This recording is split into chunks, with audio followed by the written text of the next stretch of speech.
Chapter 251. Son. Kaneko-chan, don't hide, okay? Don't be scared, nya. Lee tried to coax Kaneko as there was nothing scary and everything would be okay. It might be scary at first, but it would become comfortable soon.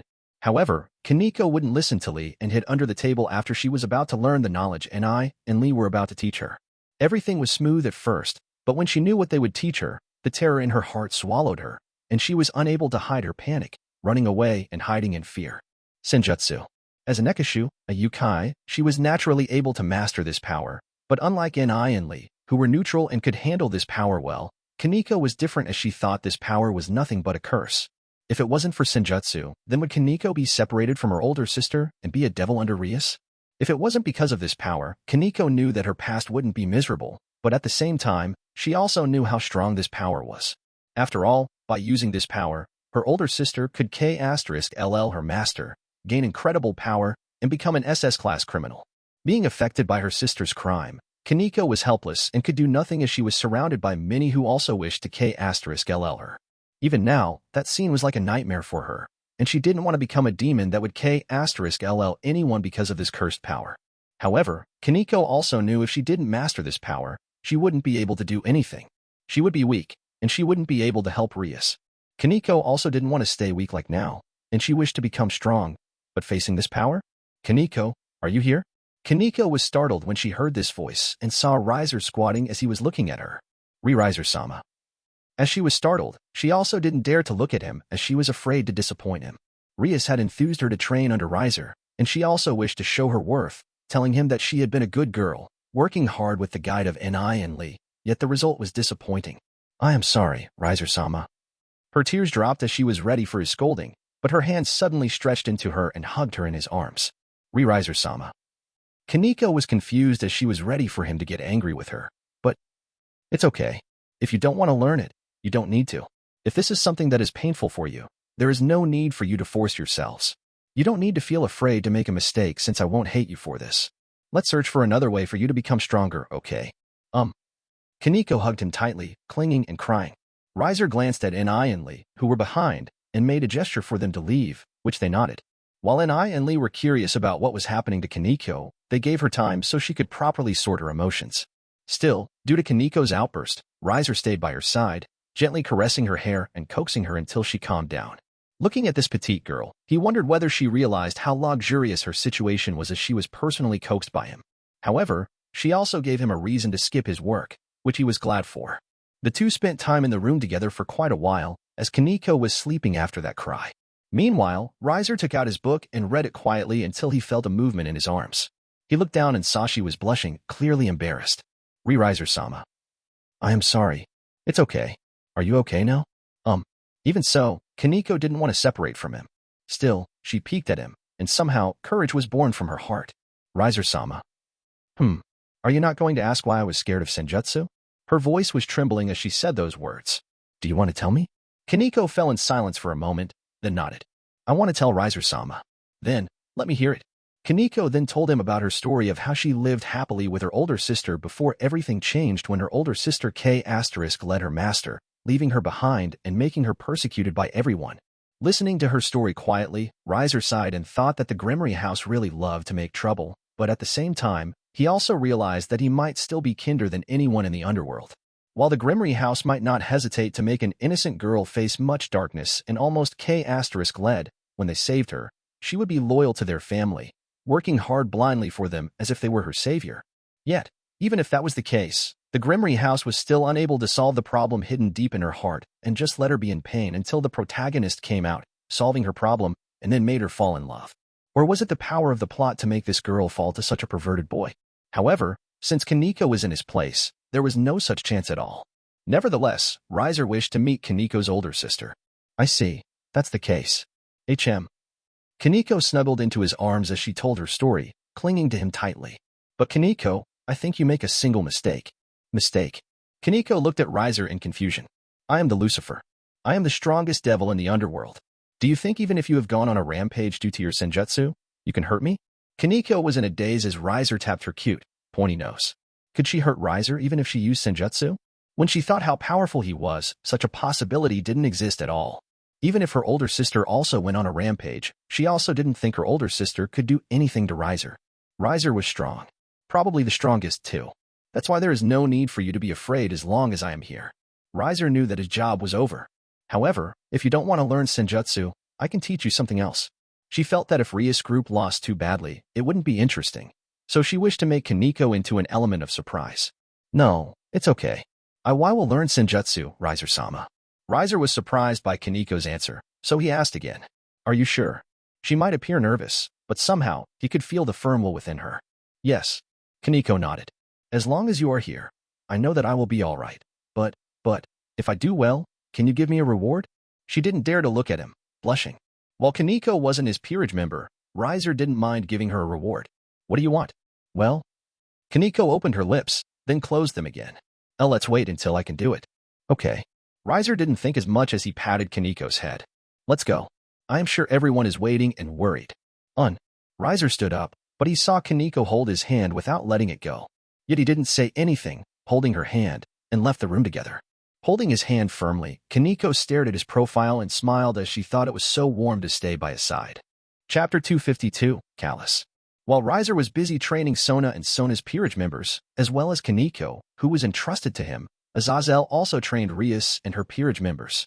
However, Azazel was helpless against Rias. To be honest, he was furious and wished to leave right away. After all, the hospitality of the Gremory house was so bad, and there was no trace of respect in everyone's eyes. Whenever he walked, even if there were no individuals who dared to touch him, they still talked, mocked, and glared at him from time to time, giving a silent treatment. The moment Azazel entered the Gremory domain, he became the most hated individual in this place. Yet, Azazel also understood that he was the one who caused the ruin of many things. Many wouldn't believe that Surzeka's death didn't have anything to do with him, especially when he was the one who took the initiative to bring value with him. It was also due to this that many devils from the Gremory domain went bankrupt and lost their jobs, as the loss of Surzek brought them much trouble. With Surzek as their leader, everything was smooth, and no one dared to fight them. But the moment Surzek passed away, there was no mercy, especially when many of their products were losing in quality and price. Moreover, under the lead of Riser, the Phenex house and the Citri house were aggressive, and they started to monopolize several industries within the underworld. Naturally, all of those people who were affected by this change were furious, but the Gremory house was also helpless, so they pointed out that anger toward Azazel. While due to the peace of the three factions, they were unable to do anything to Azazel, it didn't mean that they couldn't humiliate him. Moreover, Azazel was no longer the governor of Gregory, so there was no need to worry about the consequences of their actions. Facing all of this, Azazel wished to leave and even threw several gigantic lances of light at the Gremory house. He might not be the governor of the Gregory, but he was still one of the strongest fallen angels. They shouldn't treat him like this. Still, he also knew why he was being treated like this, yet even so, this was too much. Yet, he didn't dare to voice out his complaint. Azazel reaped what he sowed. Still, while everything moved in a good direction and the peace started to spread to the three factions, he didn't feel happy as he wasn't involved. Whatever happened to the three factions, it had nothing to do with him anymore. Moreover, all of his subordinates also started to sway away from him, as they were extremely busy implementing what Riser had asked of them. Even worse, many also betrayed him, and all of them followed Riser wholeheartedly. While this might be something that he had expected and also wished for previously, when he was completely isolated from everyone, and no one even paid attention to him, Azazel had reached his limit. Moreover, none of his friends even contacted him, and whenever they talked, they would tell him to give valor to the devil, and those words were enough to make him feel completely helpless toward his comrades as he knew they had fallen. Their spirit was destroyed, and they had become nothing but a loyal dog of Riser. Yet, at the same time, Azazel was helpless, but he didn't give up. It was also due to this that he tried to gain his presence by hooking up with the Norsemith. As long as he could make the Norsemith become an ally of the three factions, then he would gain achievement. In that way, his weight on this alliance couldn't be completely ignored. Sitting on the grassy land, Azazel let out a long sigh, wondering how long it had been that he had such a rough life. No, it should be my first time. Even when he became the fallen angel for the first time, his life had always been in comfort, so it was his first time to have such a miserable life. Yet, he wouldn't give up. Someone was waiting for him, and he definitely couldn't give up no matter what. Still, it's so scary. Azazel sighed and wondered why his son-to-be was so stupid and tried to provoke him. However, instead of that person, he knew they might as well focus on the figure, X, the cause of Vala's misery. Still, as he stared at the purple sky, he wondered what he could do at this moment as he needed to focus on training Rias and her peerage members. However, his help was meaningless to Rias as he knew nothing about how to train a devil. So, at that moment, he knew that he needed to focus on those sacred gear users from Gasper, Kiba, Asia, and Issei. Under his training, the four of them also worked hard, and when he thought about Issei, somehow, that perverted boy caused him to smile, but that smile quickly vanished when he thought about his friend's daughter. Azazel let out a long sigh. I hope that she can forgive him. Accepting the power within her body was the first stage, and when she could accept that power, the relationship between a daughter and a father would soon be amended. This was something that Azazel wished to be, but it was also due to this that his gazes became complex as he saw the Gremory castle in the distance. Yet, how could Akino accept that power so easily? Even if the man that she loved the most didn't mind this part of her, she hated it much since, without this part of her heritage, she wouldn't be in this much pain. Riser, who had just finished taking care of Kaneko, was a little helpless as he wasn't sure why Ravel started to have an argument with Kaneko, but then again, there was also Akino. The two talked to each other about what Azazel had asked Akino for. Is Rias telling you to learn that power? No. While Rias probably wished for Akino to learn the light manipulation power, which she inherited from her father, she wouldn't force Akino as Akino was Riser's woman. To be honest, if Azazel had known this fact, he wouldn't have dared to say such a thing. No, that guy probably dared to do it, as Azazel never cared about what had happened to the individuals around him. What Azazel cared about the most was his goal and purpose. As long as Azazel could achieve it, he would do anything. Yet, even without that reason, Riser would erase Azazel. So, what do you think? Still, the problem now was Akino's wish, whether she wished to learn that power or not. However, in his case, Riser felt that Akino might be better off learning that power as it would make her stronger. After all, power was power. It didn't matter where that source of power came from. Even Vala, who hated his father and grandfather, used the power of Lucifer without worry. It would be such a shame if she didn't learn the power of Barakiel that resided within her body. What do you think? Do you think I should learn it, darling? Akino also hesitated, and it was also because of this she wished for Riser to make a decision for her. Riser fell in silence for a moment, then looked at Ravel and Kaneko, who played around together with Iryuka. While he had become Lucifer, he felt that he wasn't one somehow, still. As for the answer to Akino's doubt, how about you learn your heritage? I don't see why you shouldn't learn it. Is that so? Akino knew that this was the best, but she didn't expect that Riser would be so callous about her problem. However, this was his decision, and she would do it even if her feelings were complex. Yes, but what I mean isn't your father's power. Eh? Akino suddenly felt confused. What do you mean, darling? I mean, why don't you learn the power you inherited from your mother? Chapter 253. Never give up. If Akino didn't want to learn her father's power, then why didn't she learn her mother's power? When Riser said those words, Akino held her head, wondering why she had never thought to do that. While her father was powerful, it didn't mean her mother was weak. As the descendant of the 5 principal clans, she could learn many abilities, such as Shikigami and Shinto-type spells. Try to ask Azazel, and I will also try to get you some techniques. Thank you, darling. Akino was so happy at this moment, then she whispered in a lewd voice, by the way, I am about to take a bath now. Do you want to join me? With such XY and alluring voice, no man could stay calm. Still, with the distance between them, and how much he hated the Gremory house, she knew that he wouldn't come at all, let's go. Return to your room and lock the door so no one will enter. When everything is ready, call me again. While Akino was surprised by his answer, she still followed his words without a single shred of doubt. Still, when she left and returned to her room, Rias saw everything. Rias wasn't sure what was happening, but she also didn't care as her thoughts were in a mess. Unlike the others, she didn't rely on Azazel. She just used Azazel like a slave, as everything that happened was partly because of Azazel. Even if this might be inappropriate, so what? Rias knew that no one would help Azazel. Still, if possible, she wished to search for a way to KLL Azazel as this guy could stay alive, yet her older brother was dead. How could she accept it? Yet, she knew that Ling Azazel would bring nothing but catastrophe to her family. However, she wasn't in a hurry, and her head was preoccupied with more cornered matters. Riser. Leaning near the window, she wondered why everything had changed. No, she had an idea why everything had changed, and she also understood why he left. Yet, just what she should do. Everything had been done, and nothing could be changed. Rias knew that she needed to pay for her actions, and that was his cold attitude. However, she knew that she still had a chance, and she would do her best to gain that success. Still, if there was something she was worried about, it was about that idiotic servant of hers. However, everything had happened, and nothing could be done unless that idiotic servant died. Tananasan, give me everything today. It seems you have grown up. Haha. Issei could only laugh helplessly when he thought about his training days. Being chased by a giant dragon, staying for so long in the forest and living like a primitive man. He did everything to stay alive. No, to get stronger. To make Issei stronger, Azazel knew that he couldn't train Issei by himself. Instead, he needed someone's help, and that help was Tannen. Frankly, after his raiding game with Riser, Tannen was like a plague, and no one approached him. Everyone even humiliated him, trying to make him angry along with all of his races. However, Tannen endured it. No matter how much everyone humiliated him and all of his races, he endured it. After all, as long as he dared to move, everything would be gone. Everyone would die. As one of the Dragon's kings, he definitely couldn't let that happen. While many of his races were disappointed in him due to his action as he didn't dare to answer the provocation, Tannen didn't care since he knew no matter how much they struggled, facing that being, nothing could be changed. Yet, at that moment, Azazel suddenly contacted him to train Issei, which confused Tannen. However, Tannen was about to refuse as he didn't want to get involved in the matters of Gremory and everything else. Azazel told him that he got permission from Riser. While he was confused, the thought of training the host of the Red Dragon Emperor interested him, so he agreed. Still, knowing this, Riser felt that Tannen was stupid since even if Tannen had received a lot of misery after their fights, he still continued to join the protagonist group and tried to become his enemy. Yet, it didn't matter, as Tannen's fate was already determined.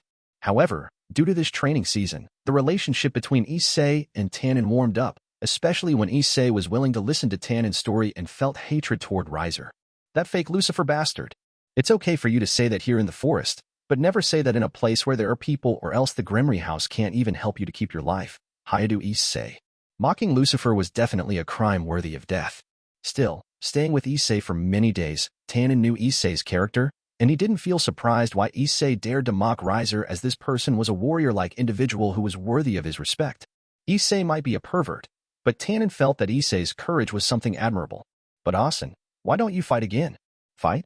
Do you want me to die? Tannen glared at Issei's stupidity. There is no need to hurry.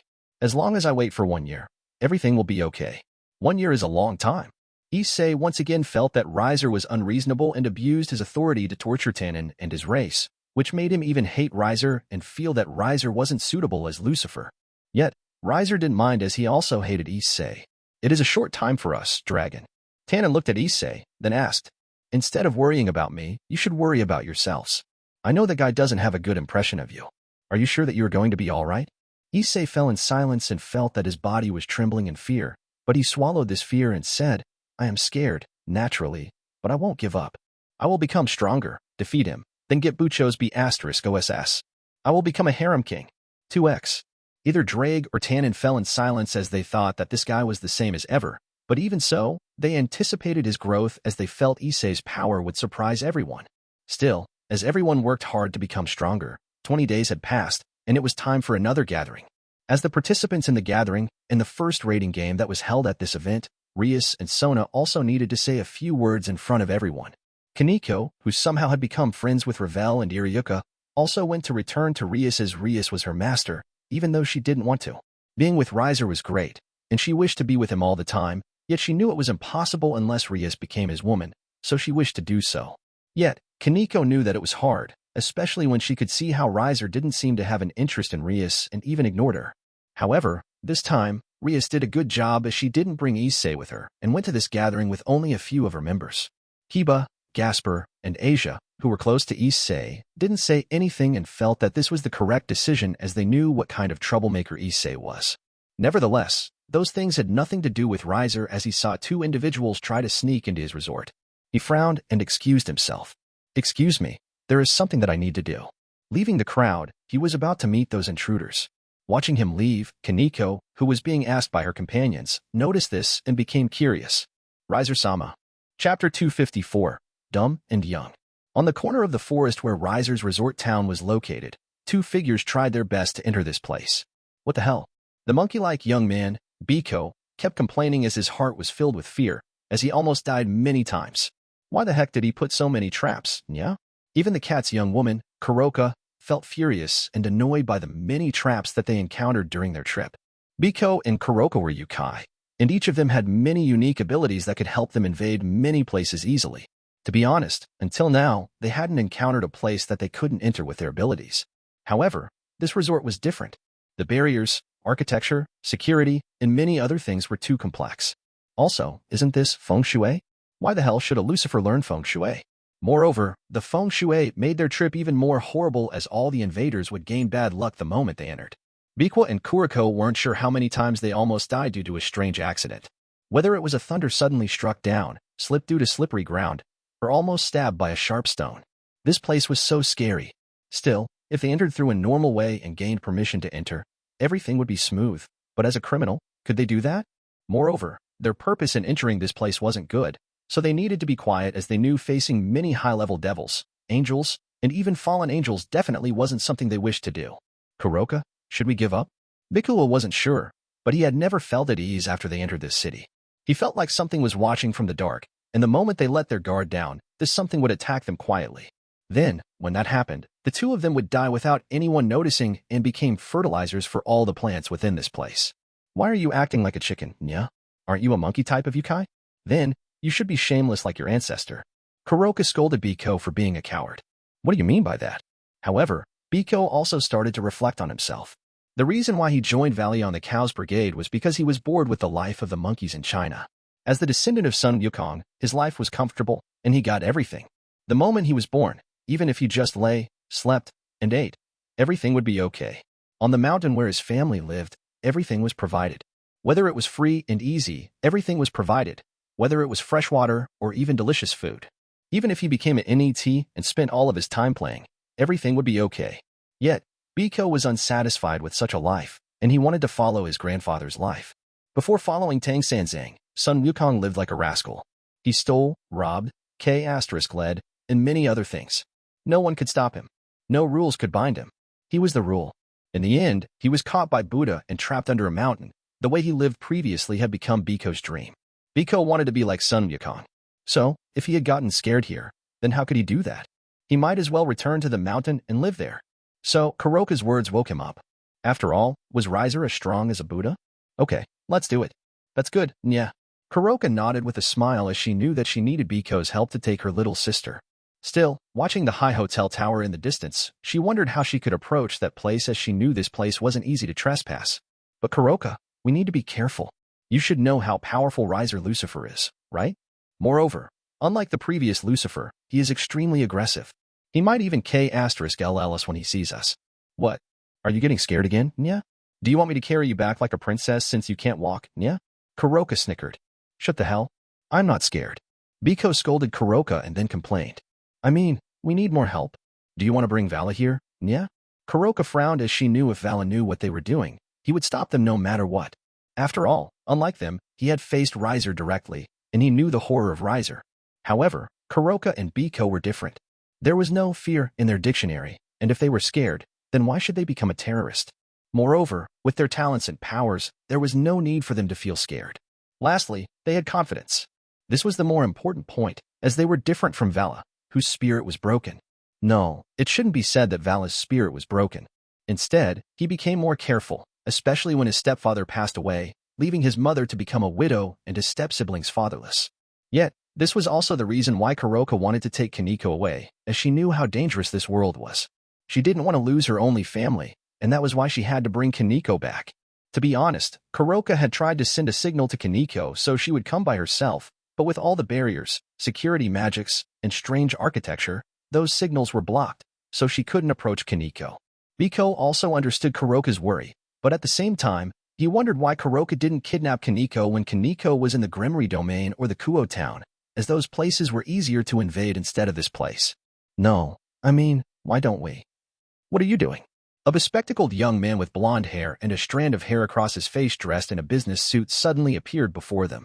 Arthur. 2x. Biko and Kuroka were startled. Don't startle us all of a sudden, yeah? Yeah, do you want me to beat you up? When Arthur Pendragon appeared, they were ready to fight, giving their all as they thought Arthur would be Riser or others, but fortunately, it was Arthur. Arthur fell in silence as he sighed.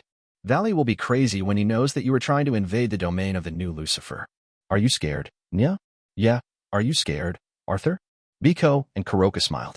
Arthur sighed and asked, what's your plan? Use your sword to tear the space so we can enter, Nya? Yeah, as long as you can do it, then we should be able to enter this place. Arthur said nothing and took out his sword, which he had stolen from his family. Caliban, Arthur's main weapon. The ultimate holy sword and the sword in the stone. Caliban can generate an extremely massive amount of holy aura that surpasses even that of Excalibur and Durandal and is capable of ripping through space. This sword can also teleport the user or others to any location and can open small spatial portals to teleport its blade to strike enemies unexpectedly from any direction. By using that ability, there was no place that Arthur couldn't enter, so taking out Caliban, he tore the space apart to make an entrance for all of them. Haha, I will enter first. Biko laughed, feeling excited, when he thought that he had trespassed in Lucifer's domain. Kuroka and Arthur were speechless. While Arthur was helpless, Kuroka urged Biko to be in a hurry. Then, come on, yeah. Don't be slow. Calm down, okay? Biko sighed and was about to enter the torn space, but suddenly, a hand emerged from that torn space. 2x. Kuroka and Arthur were dumbfounded. Similarly, Biko was also dumbfounded, but he couldn't react as this hand grasped his head firmly. Yet, in that moment, his entire body shivered due to fear as he knew that death was approaching. Ergaga, Heil. Chapter 255, Dead. Erg. At that moment, an intense heat emitted from that hand. Biko, whose face was grasped, screamed like a slaughtered pig as his entire head was burned by this heat. His head felt like it was about to melt, and he quickly used his everything to push this heat away, but all the resistance was meaningless. Moreover, the nails of this hand were so sharp that they dug deeply into his face that it made him scared to death. Kuroka and Arthur felt they were shrouded by an intense terror, and their bodies told them to run away as soon as possible, but how could they leave their friends? The two of them quickly attacked that hand that caught Biko. Arthur reacted fast by swinging his Caliban to cut this hand, but a ding sound sounded, and he felt his entire body tremble due to the impact of hitting a solid object. Impossible. Arthur couldn't remain calm when his sword was unable to cut this hand. How was it possible? Even gods needed to be careful in front of the Caliban, and nothing could be cut by this sword. Yet Arthur's eyes widened once again as he saw the blade of the Caliban was about to melt, which made him hurriedly pull his sword away. Close the torn space. Kuroka screamed and hurriedly manipulated the space to close. Arthur also did the same after Kuroka's reminder as he tried to calm his frightening heart. At that moment, due to the space suddenly closing, the hand that emerged was cut by the space and burst into a flame, causing Biko to scream in pain once again. Still, fortunately, as the descendant of Sun Wukong, he had a great resistance to flame, but even so, the flame was greater than his tolerance, so his face was burnt to a scary degree. Erf. It hurts. It hurts. My body. Nevertheless, as the flame burst, Biko, who was unable to escape, was burned in purgatory-like flames. Biko. 2x. Kuroka and Arthur shouted but couldn't even approach Biko as the flame was so intense. The moment they approached, they knew it would be their bodies that would be burnt. Yet, how could they watch their friend in a miserable state? However, when they were about to do something, they could feel the change in atmosphere that gave them goosebumps. This feeling, there was no doubt. It was him. This existence brought their alert to the limit, and at the same time, they were panicked as they never expected it would be him who came out. What an interesting sword. Lend me. 2x. Kuroka and Arthur widened their eyes as Riser suddenly appeared before their eyes. Moreover, the two saw Riser was holding a Caliban, observing this sword curiously, but what caught their eyes was that there was something dangling on the handle of the sword. Arthur and Kuroka were unable to say anything as they could see it was Arthur's hand. Ergeg. Like Biko, Arthur started to scream as he realized that his right hand was cut down by Riser. Blood poured out, and his complexion turned pale due to the excessive blood loss, but Arthur screamed, Kuroka, run away. There was no chance of them defeating this devil, and the best chance was for Kuroka to run away, reporting everything to Vala. He took out another sword, the Excalibur ruler, the sword which disappeared during its creation. However, by using his family's connection and Vala's help, he found the sword. Yet, another good sword. Riser was surprised by his discovery and felt happy by their appearance as they gave him a surprise. However, they couldn't feel happy as they saw Riser had cut down another arm of Arthur. How? No one could answer that question, but by using Caliban, Riser swung it down at Arthur, ready to cut him in half. Arthur. Kuroka was scared, and she hoped what she saw today was all a nightmare, yet she knew that it was reality. However, before Arthur was cut, Biko, who had been burnt by flame, suddenly forced himself to move and used Rui Jingu Bang, extending it to smash Riser away, but it... what? Biko was dumbfounded when this legendary staff melted when it was about to touch Riser. All metals are meaningless in front of me. The weakness of metal has always been flame. Even if individuals tried to shape the metal beautifully or dangerously, to make it into such a shape, a flame could melt it. So, there was no doubt a flame was a weakness of a metal. However, to melt such a legendary sword, an incredible amount of heat was needed. Yet, Biko knew that by facing Riser's flame, everything was possible. The air became dry, the earth chapped, and all the trees in the surroundings started to crumble as they had lost all of their moisture. Biko was the same, and soon he fell as he was in despair, but before he didn't forget to remind Kuroka. Run, Kuroka. Being reminded by the two, Kuroka knew that she needed to run away as there was no possibility of staying alive when they faced this monster. Yet, could she even run away? At this moment, she felt regret. She felt regret for understanding Riser and why she didn't kidnap Kaneko when Kaneko was in a different place. Oh, why? All the attacks Kuroka had sent were meaningless. All the routes to run away had also been closed. She couldn't do anything, and suddenly, a powerful hand grasped her neck tightly. As she faced him, she could see his eyes were indifferent, and he didn't even think of her as an individual. Instead, it might not be wrong to say that she was just a bug in his eyes. Moreover, instead of staring at her, his eyes were more focused on the sword he had taken from Arthur. Was she going to die? She tried to resist, but everything was meaningless. Kaneko. Kuroka knew that she was about to die, and she felt regret as she was unable to meet her little sister. Moreover, she also felt regret for bringing catastrophe to her two friends. Tears streamed down from her eyes, and she begged forgiveness so he would forgive her two friends, yet with her neck tightly grasped by him, she could say nothing before passing out. Riser-sama. Suddenly, before Kuroka lost consciousness, she heard a familiar voice. She turned and saw a petite figure that had grown up the last time she saw it. Chiron. Even though no noise came out from her mouth, she moved her lips to call her little sister's name. Watching all of this, Kaneko groveled on the ground and begged Riser. Riser-sama, please forgive my older sister. I will do anything. She is a criminal, Kaneko. Even so, she is my older sister, and I am sure that you can do something, Riser-sama. Her petite body trembled as she said those words. She knew that there had always been two sides to Riser. He was gentle, and he was ruthless. She knew she was using his gentle side, trying to make him forgive her older sister, even if she had ruined your life? Even so. Is that so? Riser just threw Kuroka into Kaneko. Catch her. Kuroka, who had lost consciousness, was caught by Kaneko. Even though Kuroka's body was hot due to the Riser's heat, Kaneko caught her older sister firmly and thanked him. Thank you, Riser-sama. I will repay you with my everything. The latter words were so low that they were almost inaudible, showing her shyness. Riser was speechless, but then it didn't matter as he had gotten good rewards from defeating the three. As for the three, except for Kuroka, Riser didn't care about the rest. Chapter 256. Leave. Riser caught 3 members of the Cows Brigade trespassing in his domain.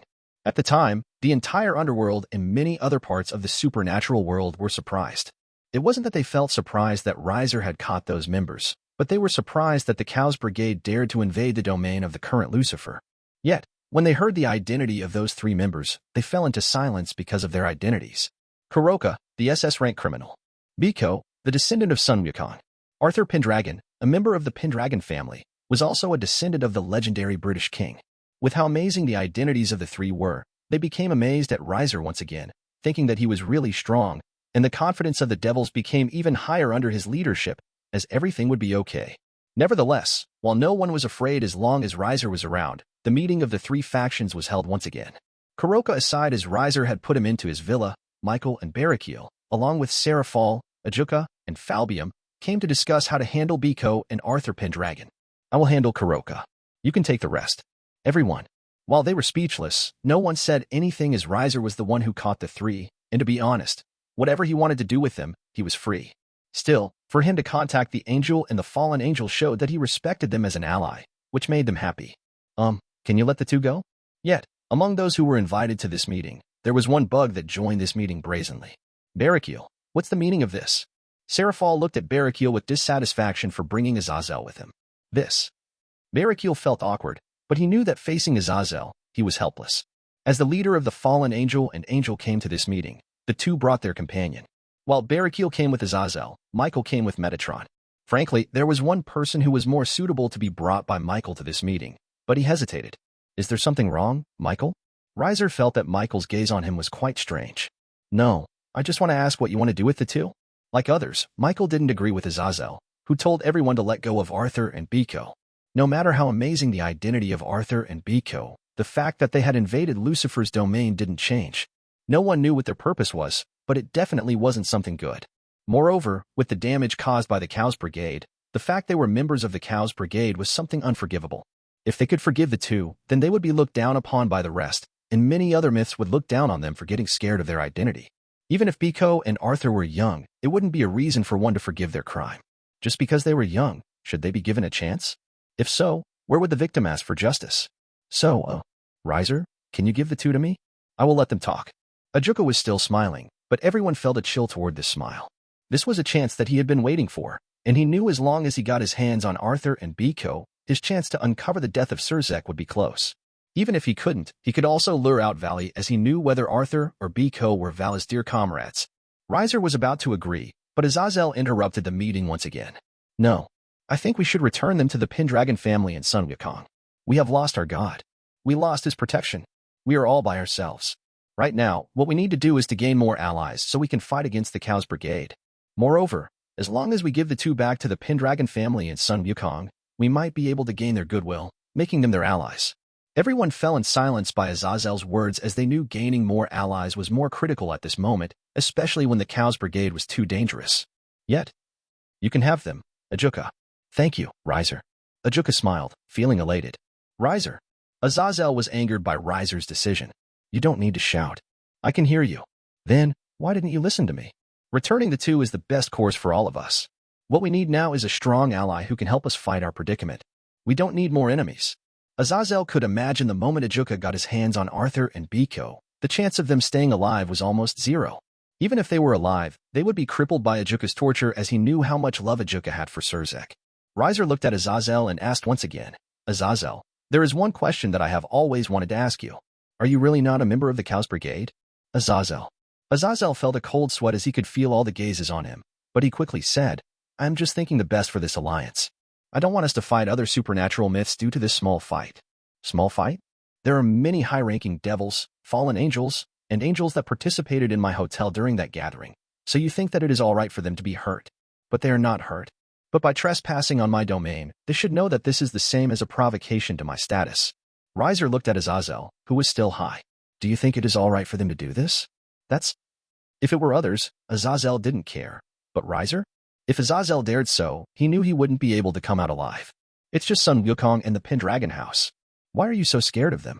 Riser felt that Azazel was too much of a coward. You don't understand. No, it's you who don't understand. Riser shook his head as he kept staring at Azazel. We don't have our god. If we cower back just because of the descendant of the Cup King and a stupid monkey, what will the world think of us? Everyone. While Riser's words made them speechless, they felt that Riser's decision was correct. If they cowered due to the identity of Biko and Arthur, what would the others think them to be? The fact that Arthur and Biko were members of the Cow's Brigade didn't change, and the two of them needed to pay a certain price. As for Kuroka? Well, there was no need to mention her as they knew Kuroka wouldn't be able to do anything with Riser by her side. Also, next time, you don't need to come, Azazel. The meeting is over. Let's go back. Take care of the two for me, Ajuka. Leave it to me. The meeting ended quickly, as there was no need for them to discuss much about Arthur and Biko as they were left in reliable hands. As for Azazel, everyone was completely disappointed in him, especially when they heard his answer about how he didn't show much care toward the high-ranking devils, fallen angels, and angels who happened to be present at the gathering. Michael, I have heard that the Reincarnation Angel project is successful now. Yes. Michael nodded at Riser's question. We're on the right track right now. We have succeeded in making our version of evil peace, brave saint. We have a lot of reincarnated angels now, including Zenovia's partner, Irina. Oh, really? Yes. Michael nodded. I plan to send her to Kuo Town to help with the Cow's Brigade and a bridge for us to communicate with each other. But what do you think? If that's the case, I will tell my wife. Okay. The two of them talked smoothly, and everyone also walked out of the meeting room. However, Azazel had been at a loss even after he returned to Grigori's headquarters. Watching this, Barakiel, who stood by his side, couldn't help but sigh. Come on. Barakiel patted Azazel's shoulder with a sigh, then whispered, You should give up. There is no place for him in this place anymore. What do you mean? Azazel was startled. I am telling you this as my dear comrade, or else I might lose you. I don't want to lose anyone again. Barakiel knew that Azazel's move might anger Riser sooner or later, and he wished for him to stop, but he knew whatever he said, it would be ignored by Azazel, so he just left and let out a long sigh. Watching Barakiel, who left, Azazel opened his lips and wanted to say something, but he couldn't. He looked at the scenery and the surroundings and watched how peaceful the territory of the fallen angels was. Everyone was full of smiles and laughs, but he knew his actions might bring misery to them. Yet, could he ignore his dear son? I am sorry. For those to whom that apologizes, no one known as Azazel left directly after that. Chapter 257, Smear.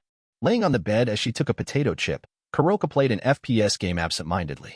When her character died, she threw the gaming stick away as she lay on the bed in confusion. What is he planning to do, Nya? After she was caught by Riser, she was put into his villa. She thought he was interested in the information on her head as she was kept inside a dilapidated cell where there wasn't a single light. Yet, what she didn't expect was that she was put inside the room with a complete facility. There was even someone who sent her food 3 times a day, and she could even enjoy all the facilities inside without worry. The room where she stayed wasn't even locked. What was even crazier was the fact that her power wasn't even sealed, as she could use her power. Kuroka was confused and wondered whether Riser was interested in her body.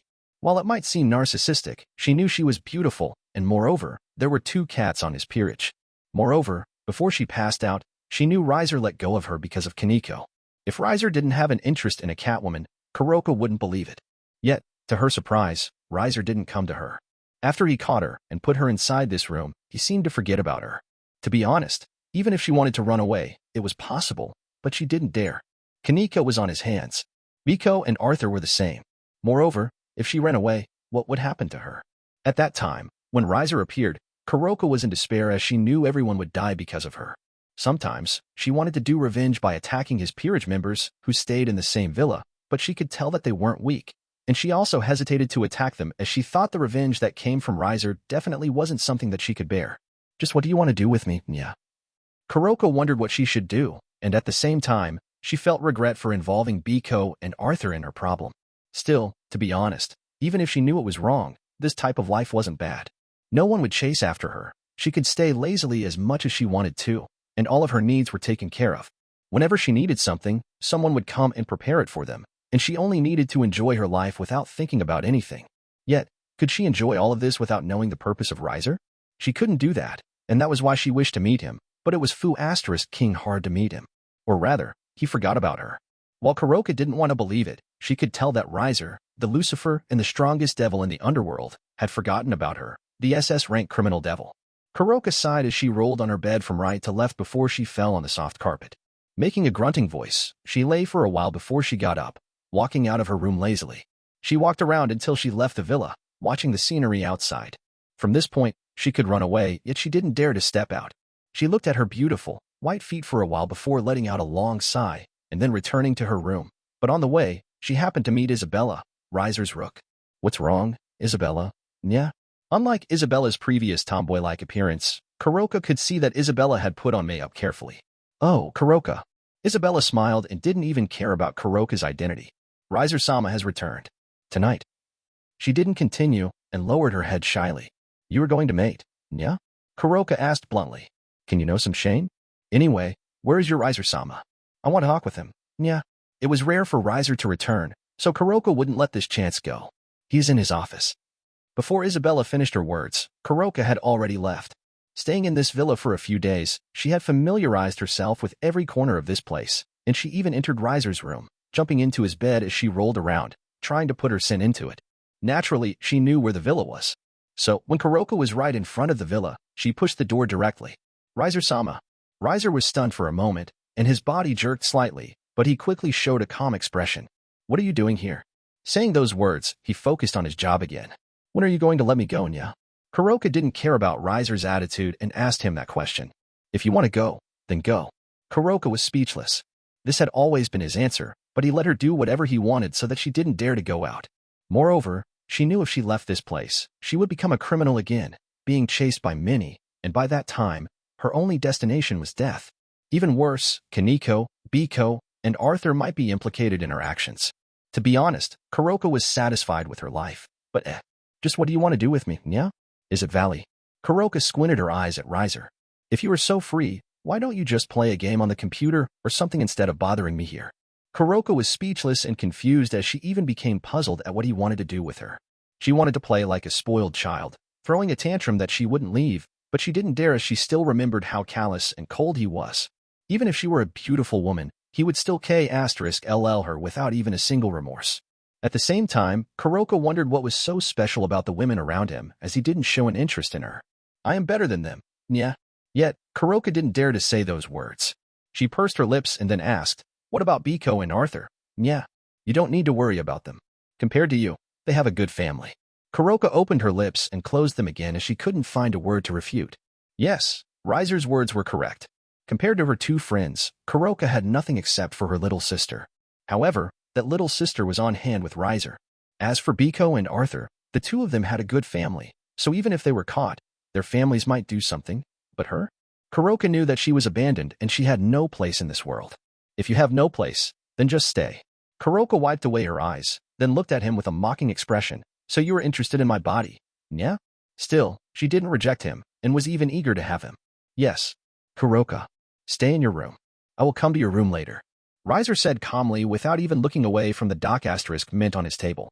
Real. Kuroka was dumbfounded. Are you regretting your decision? You are the one who shouldn't regret it, yeah. I will wait in your room so you can't escape, yeah. Kuroka left directly, but Riser reminded her. Close the door and ask someone to get you a better kimono. Kuroka stopped for a moment and looked at Riser to see whether he was joking or not, but the one who was afraid was a puppy, so after she closed his office, she left his room to prepare herself as she would be lying if she wasn't nervous about losing her first time. When Kuroka left, Riser sighed in relief, then pushed his chair back slightly, looking at the figure below helplessly. Don't play this kind of game again, Ravel. Hiki. Ravel giggled and asked, is it not good, Oni-sama? She licked her lips, trying to clean up the white stain that smeared on her mouth. Riser was speechless and thought that having a peaceful day was so hard. Chapter 258, Mr. X. Azazel. The moment Azazel appeared, several figures appeared, gathering around him. How's Biko? What about Oni-sama? The two figures were so anxious that they didn't even give Azazel time to breathe. Sorry, I can't get them. Azazel looked at the two figures and apologized. Those bastards. How dare they? The short, old monkey with a funky appearance crushed the smoke pipe on his hand as he roared in anger. Oni-sama. A young girl with a witch-like appearance was crying silently. Watching the two, Azazel rolled his eyes, wondering whether Biko and Arthur would be okay the moment they invaded Riser's domain. While Azazel felt regret as he was unable to do anything, he didn't care much about Arthur and Biko as this was something they asked for. This was the price of their stupidity, and they needed to pay it. Where are they? Suddenly, from behind two, a single familiar figure said. There was no need for Azazel to guess whose voice this was. Don't do something stupid again, Vala. He was almost enough with Vala's stupidity, and he wouldn't let Vala do something stupid once again. Moreover, they hadn't found Mr. X, who was the cause of his misery. You haven't even found the Mr. X, and now you want to provoke the devils, fallen angels, and angels?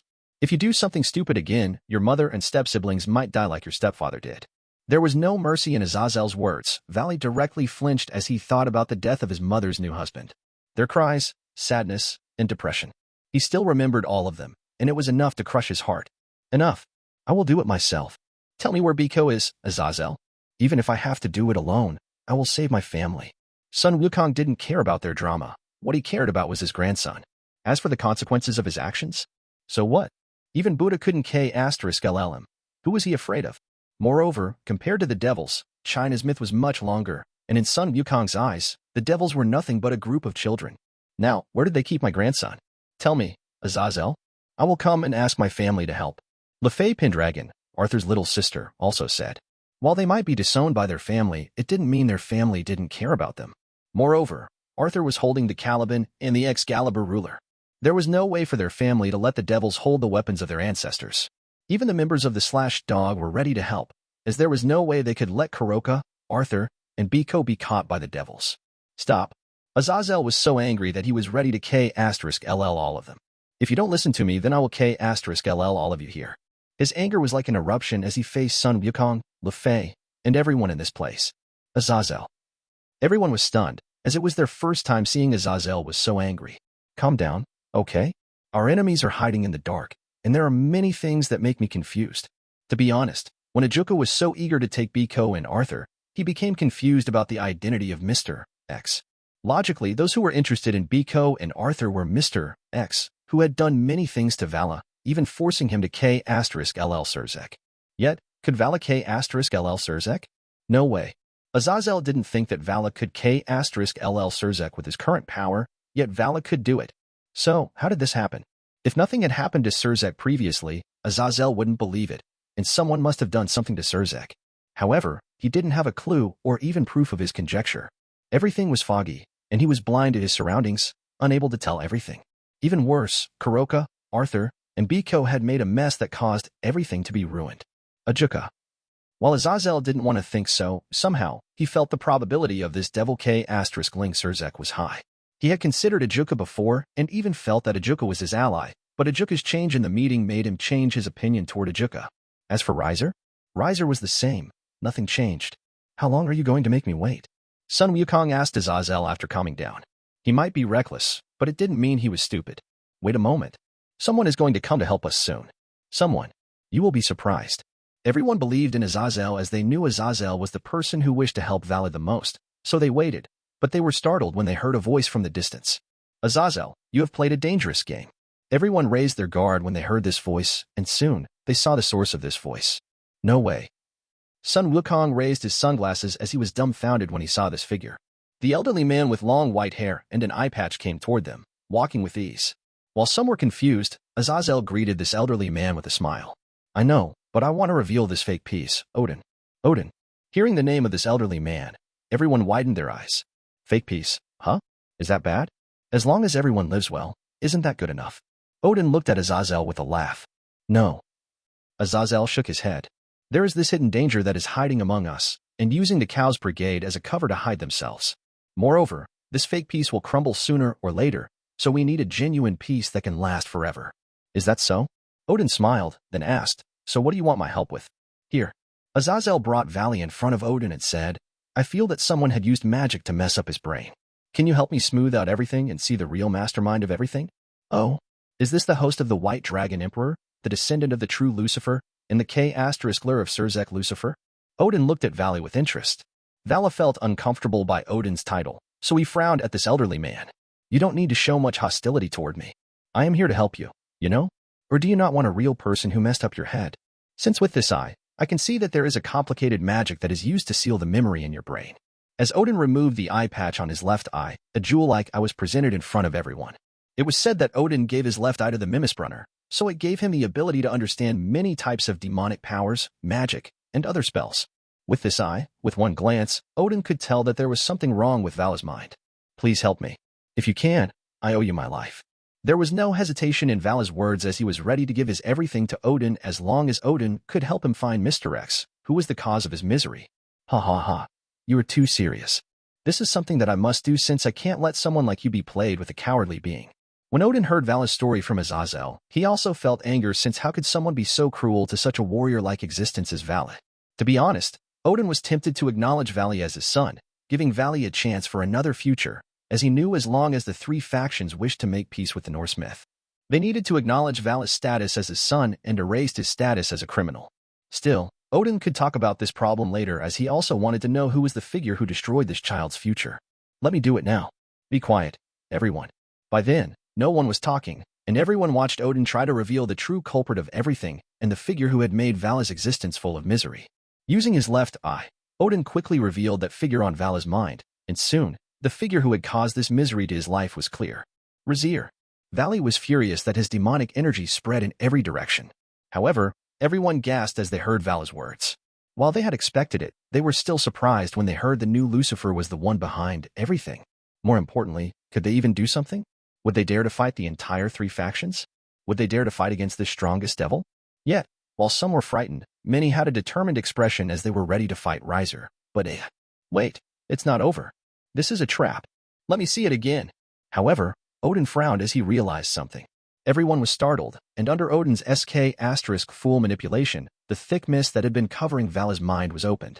Valley and Odin were startled as they saw the real person behind everything. What's wrong?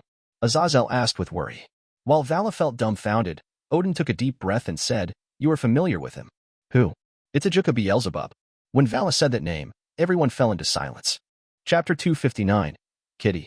30 days had passed after the youth gathering, and it was time for Sona and Rias to start their raiding game. Unlike Rias, who had fought Riser previously, it was Sona's first time to have a raiding game, but even so, she wouldn't lose. Whether it was Sona or her peerage members, all of them had given their everything to train to become stronger, and they had the confidence to win. However, Rias and her peerage members didn't fear Sona, especially Issei, who had finished his hellish training on the mountain.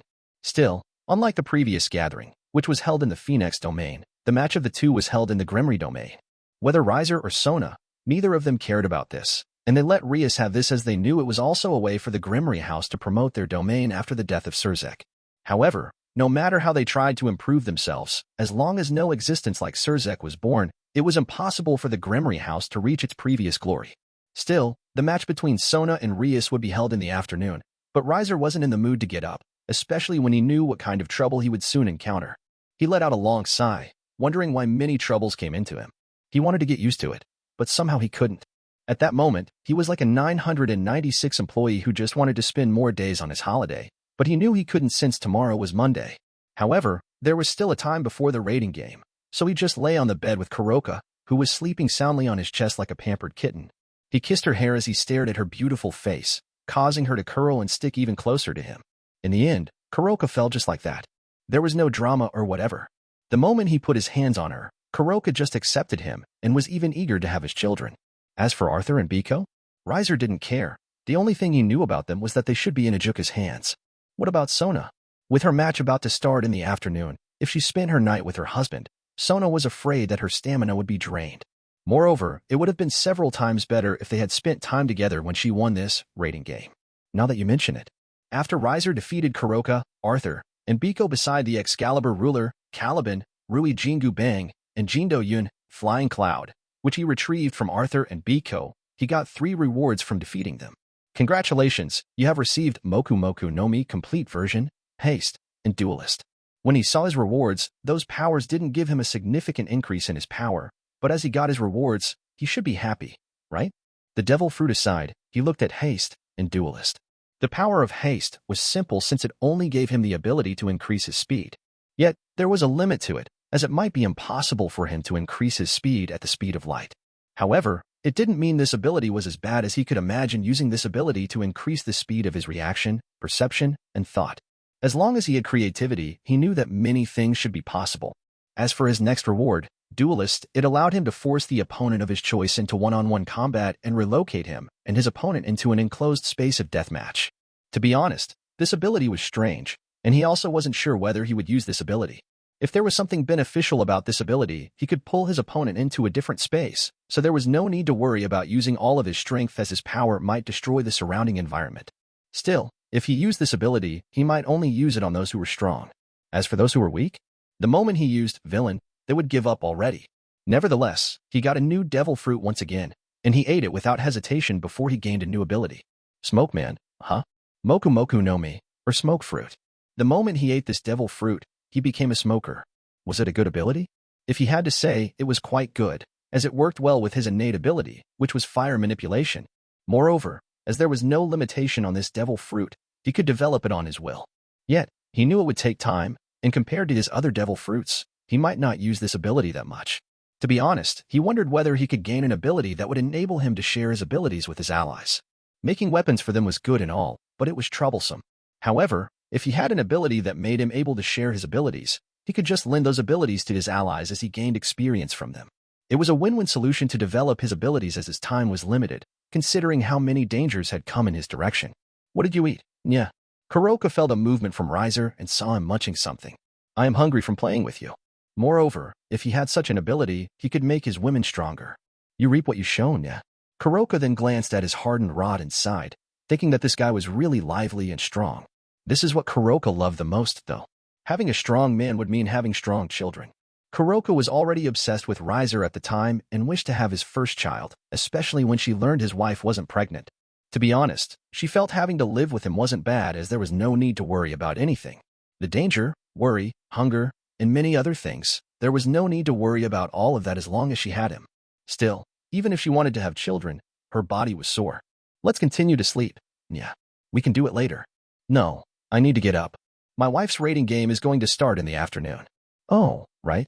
Kuroka only remembered, then asked, your wife is going to fight Chiron, right? Yes. Can I come? I want to console Chiron. Yeah. Kuroka didn't doubt that Rias and her group would lose when they fought Sona. She had seen how strong Sona was and had to admit that she wasn't Sona's opponent. Okay. Clean up your body first, and don't cause trouble later. Slap. Slapping Kuroka's bouncy and trained buttocks, Riser stood up and thought that his mood had improved after he touched such good buttocks. He stretched his hands and raised his spirit. You can do it. Kuroka looked at her reddened but cheek as she lay on her stomach, then asked, if you give me a phoenix tears, Then we can have a quickie, yeah. Riser stopped by his steps and took out the Phoenix tears naturally, hoping he wouldn't be late. Chapter 260, You Too, Leave. Riser thought he would be late, but fortunately, with a talented manager by his side, it was impossible for him to be late. Listen, Kuroka. You have listened to me when you arrive at the Gremory domain, okay? Ravel looked at Kuroka with a stern expression. Unlike the others who listened to her, Kuroka, whose background was astray, was so naughty. Okay, yeah. Okay, yeah. Kuroka answered lazily as she yawned before she slept on Riser's lap since her morning exercise was too tough. You only need to answer me once. Ravel reprimanded this naughty cat as she sighed, wondering why her Oni-sama needed to bring this cat, but she also understood that Kuroka was the older sister of Kaneko, so she didn't feel surprised by this incident. Oni-sama, what if someone asks about Kuroka? Just say that it is dangerous to leave her alone. By my side, she won't run away. What a powerful excuse. No one could deny it as they knew Riser was the strongest devil currently. By the way, I will modify your mocking gears later. Riser suddenly remembered that he had many new abilities, and those abilities were suitable to be added to their mocking gears. Okay. No one disagreed as the power of the mocking gears was powerful, and no one rejected having a strong power. I want one too, yeah. Kuroka asked in a spoiled tone as she rubbed her cheek onto little Riser. You are a criminal. Riser looked at Kuroka speechlessly. Why are you acting like a spoiled baby here? Then, after you punish me, you can give later? Okay, yeah? Riser didn't bother to talk as he let out a relaxed sigh, watching the beautiful scenery before him. While his trip was a bit messy, Riser finally arrived at the Gremory domain, and naturally, he was greeted by Lord Gremory, Lady Gremory, and also Sarah Fall. Riser-chan. As Sarah Fall jumped into Riser, Lord Gremory and Lady Gremory also welcomed him. Welcome, Lucifer-sama. Hearing that greeting, Riser looked at Lord Gremory, trying to see something in his expression, but he saw nothing, so he didn't bother to cause trouble. You don't need to be polite, Gremory-dano. Still, hearing Riser's answer, Lord Gremory sighed as he knew that it was impossible for their relationship to be like before. Initially, they could be father-in-law and son-in-law, but it was too late by then. Moreover, he couldn't even feel a trace of affection when Riser called his daughter's name, which disappointed him. Moreover, Lucifer-sama, this match. It's okay. Facing the two, Riser was calm. I am not small-minded enough about the result of this match. If Rias is better than my wife, then I will congratulate you too, and I am sure that my wife will use this experience, so she will be better next time. Yet, could Rias even win? When Sarah Fall, Riser's peerage members, and Kuroka heard this, they fell in silence, thinking that Riser was such a bad guy. Whether Lord Gremory and Lady Gremory weren't stupid, and they knew Riser thought that his wife would win. They also thought the same, especially when they knew it was impossible for him to let his wife lose, but they also wished for a miracle to be happy so their daughter would win. Still, the best thing for them was that the result of this rating game would be a draw, so Sona, Rias, and the family behind them wouldn't be embarrassed. However, everyone knew the reality wouldn't work that way. To be honest, if Riser told them Rias to lose, Lord Gremory and Lady Gremory wouldn't do anything and might even ask Rias to lose deliberately so they could gain favor with the current Lucifer. No, if they want to gain Riser's favor, they need to tell Rias to lose, yet would she even listen to them? Nevertheless, Lord Gremory and Lady Gremory could only sigh as the weak was the original sin. If there was something grateful about Seraphal having been taking care of Rias from childhood and the relationship between Rias and Son being rather good, and with their characters, the two knew it was impossible for Sona to win with a dirty method. The only variable was Riser, as no one could predict what he was thinking. Would he really not get angry if Sona lost to Rias? Lord Gremory and Lady Gremory couldn't answer that question. Still, they didn't talk too much and quickly entered the hall where all the important guests who were invited gathered to watch the match between Rias and Sona. However, everyone quickly bowed their heads when they felt the familiar aura that made all of them bow down. When Riser came, he used Villain and conquered everyone. Still, it was Kuroka's first time seeing this, and her eyes became even more obsessed as she watched Riser's back. Riser-kun. Michael waved his hand happily when he saw Riser. Michael. The two greeted each other warmly. There is no doubt the alliance between the angel and the devil was great as they helped each other. Still, Michael really wanted to make their relationship closer by having someone as strong as Riser by their side. After all, he knew without Riser, this alliance was as good as nothing. Suddenly, a picture of a certain angel emerged on his head. He hesitated before, but now, Michael felt that everything was worth it. As the two talked, no one approached them, and they maintained their distance in a respectful manner. Even Lord Gremory and Lady Gremory, the owner of this venue, did that. Even more, the current governor of Gregory, Barrakiel, was the same. At the moment, except for Mouse and Michael, no one has had a right to interrupt their conversation. Michael, is it me? Or have you thought something bad on your mind? Seraphal asked with doubt. How could you doubt me as the leader of heaven, Seraphal? Michael asked with a gentle smile. Seraphal squinted her eyes, but Michael never changed his expression. Oh, right, I bring someone you are familiar with. Suddenly, a familiar figure with twin tails and colored hair appeared behind Michael. Lucifer-sama. She was nervous, but she peeked at Riser from time to time as she tried to appear as respectful as possible. Oh, Shida-san? It's been a while. No. Please call me Irina. It feels strange if a Lucifer-sama calls me Shida-san. Then, I will call you that. And you should call me Riser instead of Lucifer, okay? Irina was a bit embarrassed, but she nodded. Riser-sama. Riser nodded, then asked, have you met Zenobia? No, not yet. Can I meet her? Irina asked curiously, but she was full of expectation. I don't mind. You can meet her after her rating game, but you should ask permission from your boss first. Irina should have looked at Michael awkwardly. Michael still maintained his smile. Sure, you can go, Irina. Thank you, Michael-sama. At this moment, watching this cheerful girl, Michael was glad to meet Irina. Is she the reincarnated angel? Riser asked curiously. Yes. Michael nodded. She is my ace. Are you sure? She is kind of stupid, you know? Riser looked at Michael with doubt. What do you mean by that, Riser-sama? Irina complained. The atmosphere between them was warm, and it was full of laughter, showing the good relationship between the devils and the angels. Watching this, Barakil felt envious, wondering whether his daughter could get close to Riser. Hey, what are you talking about? Can you let me join? Suddenly, another familiar noise was heard. Still, due to this voice, the good atmosphere directly disappeared. Barakil closed his eyes and sighed. Azazel entered the venue as if he had a close relationship with everyone. Yet, leave. Riser only said a single word. I have told you before, right? Next time you shouldn't come. I don't need your presence here. Don't make me repeat myself. Azazel's smile turned stiff as he could feel everyone was staring at him, telling him to leave with their eyes. He didn't expect Riser to be serious last time, and he knew pressing further would only anger him, which was something that he didn't want to do, especially after he knew the real culprit behind everything, but he wouldn't give up so easily. No, he shouldn't leave, as he will be my companion. Behind Azazel, another figure appeared as he walked into the venue with a smile. Riser squinted his eyes and thought that another trouble was coming. Only. You too, leave. Chapter 261. War? Okay. The elderly man was stunned and couldn't even say anything. Still, the rest didn't say anything, as many of them were unfamiliar with this elderly man, and they wondered what was wrong with the Gremory house to let such a stranger enter this venue. Who the hell are you? Get the Fu*K out of here. Michael, who was stunned for a moment, quickly coughed hard and said awkwardly, Riser-kun, he is Odin, the chief god of Norse myth. Still, hearing that introduction, many individuals were stunned as they didn't expect Odin to come. Even Odin, who was stunned, also started to get proud and wondered how Riser was going to react after hearing his name, yet he had to say, he is so strong. God and the original Satans have passed away. Whether the angel, fallen angel, or devil, they should be at their weakest, right? Yet, the truth? Facing the aura that was emitted from Riser, Odin knew many gods in the Norse myth would directly bow down.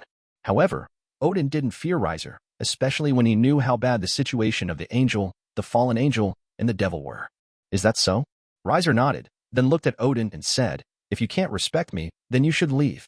Riser's answer didn't change, and it made everyone at a loss at his guts, but at the same time, it also made them giggle somehow as they felt Odin wasn't as scary as they thought to be. Facing this ridicule, Odin also released his aura, yet compared to Riser, Odin might not be weak, but Riser was stronger. Still, are you sure to treat me like this? The joking attitude and nonchalant attitude of the elderly god disappeared as Odin stared at Riser blankly. Don't you want to have an alliance with us? This place isn't your 9 worlds. This is the underworld. Our world, and we have our own rules here. If you can't respect our rule, then what is the use of the alliance with such an existence? Our rule. Odin snorted. Isn't that your rule? That's right. Riser nodded. Odin frowned and asked, aren't you too arrogant to think that everyone will follow your rule? Of course, as I am Lucifer. Riser said those words as if they were the most natural. You are a fake. Even so, I am chosen as the Lucifer, and it isn't me who is arrogant, but it is you. Riser stared at Odin and asked, do you think you can get away after showing such disrespect? Odin, weren't you the one who disrespected me? Are you so old that you start to have dementia that you need me to remind you every time? Odin. There was no trace of respect, and at that moment, if Odin pressed further, Riser would directly attack him. Odin could even feel that Riser was serious, and this surprised him as he hadn't expected Riser to be this aggressive. Yet, did Riser think that he would be scared? Do you want to bring the devil, fallen angel, And Angel to the ruin with you, brat? Everyone was startled by Odin's words as they knew Odin was serious. Would they dare to fight against the Norse myth? While they didn't fear the Norse myth, they knew this myth wasn't an easy opponent, and many would die, making them frown, thinking Riser was too reckless, yet. Ha. Riser laughed. Everyone. Ruin? How funny. Pagan gods who can only huddle together in the snow country after being swept away by our religion think that he can ruin us. Riser stared at Odin and said, there is no need for the devils, fallen angels, and angels to fight. Only me against all of you. Didn't the Norse myth be famous for their love for war? I will kill you here, then start to destroy the Norse myth after this. So let's see who brings ruin to home. Everyone stared at Riser blankly. He stood alone in front of everyone as they dared to have a war against the Norse myth. The others looked at each other before they smiled as they followed him. Geez, you are too reckless. Michael sighed but stood by Riser's side. I will follow you. Barakil also stepped forward but stood slightly behind Riser. I will support Riser-chan. Serafal said happily. His peerage members and everyone in this place also stood at Riser's back as they stared at Odin dangerously. Odin-sama, a figure with battle armor, who had been following Odin, quickly stood in front of Odin, trying to protect him with trembling legs. She didn't expect that everything would turn into something like this, and suddenly she was about to die. She didn't want to die. She hasn't got a boyfriend yet. Yet, what could she do? At this moment, she didn't think that she could stay alive. Is it a fight? Count on me. Suddenly, two figures were seen from the entrance. Ajuka and Falbium made their entrance. Falbium aside, Ajuka smiled in Azazel's direction, but similarly, Azazel also glanced at Ajuka's direction. Odin fell in silence as he was also startled by their momentum. At this moment, he knew even if the devil, fallen angel, and angel had lost their gods and the original Satans, they were still as strong as ever. Would he have a war against them? Do you really want to go to war? Aren't we here to make an alliance with each other so we can have a peaceful life? Once again, it was you who provoked me. Riser stared at Odin with a blank stare. And yes, our alliance is made for peace, but we won't beg for that peace. Do you think you can use us for your convenience as long as you become our ally? Don't get ahead of yourselves. Why did Odin wish to make an alliance with the three alliances? It was because Odin had his own problems. By becoming the alliance of the three factions, it was as if the three factions would owe a favor to the Norse myth. By then, whatever Odin asked for, they would need to comply. Naturally, as the Norse myth entered this alliance, it would benefit the three factions. Yet, was it worth it? What was the problem that was encountered by the Norse myth? If Riser had to say, it would be the Cows Brigade and also the evil gods that wouldn't accept this alliance. The Cows Brigade aside, as he had controlled it, the evil gods were rather troublesome. However, Riser didn't fear them, and he felt that he might as well annihilate the majority of the population within the 9 worlds and kill them secretly in the name of the Cows Brigade or the evil gods before making the Norse myth submit to the three factions, especially Odin and Thor. Riser had already planned to kill the two most powerful gods in the Norse myth. I might hate to fight, but if I have to fight, I will never lose. Odin stared at Riser and knew that Riser had told the truth. If he really provoked him again, then it was over, so, okay, let's make peace. Odin raised his hands, showing he had given up as he knew he couldn't afford this war. While he didn't think that the Norse myth would lose, he also didn't think they could win either. Even if they won, he could imagine how brutal their consequences would be. Still, there was something that Odin hadn't expected. Apologize. What? Apologize to me first before we can continue our talk.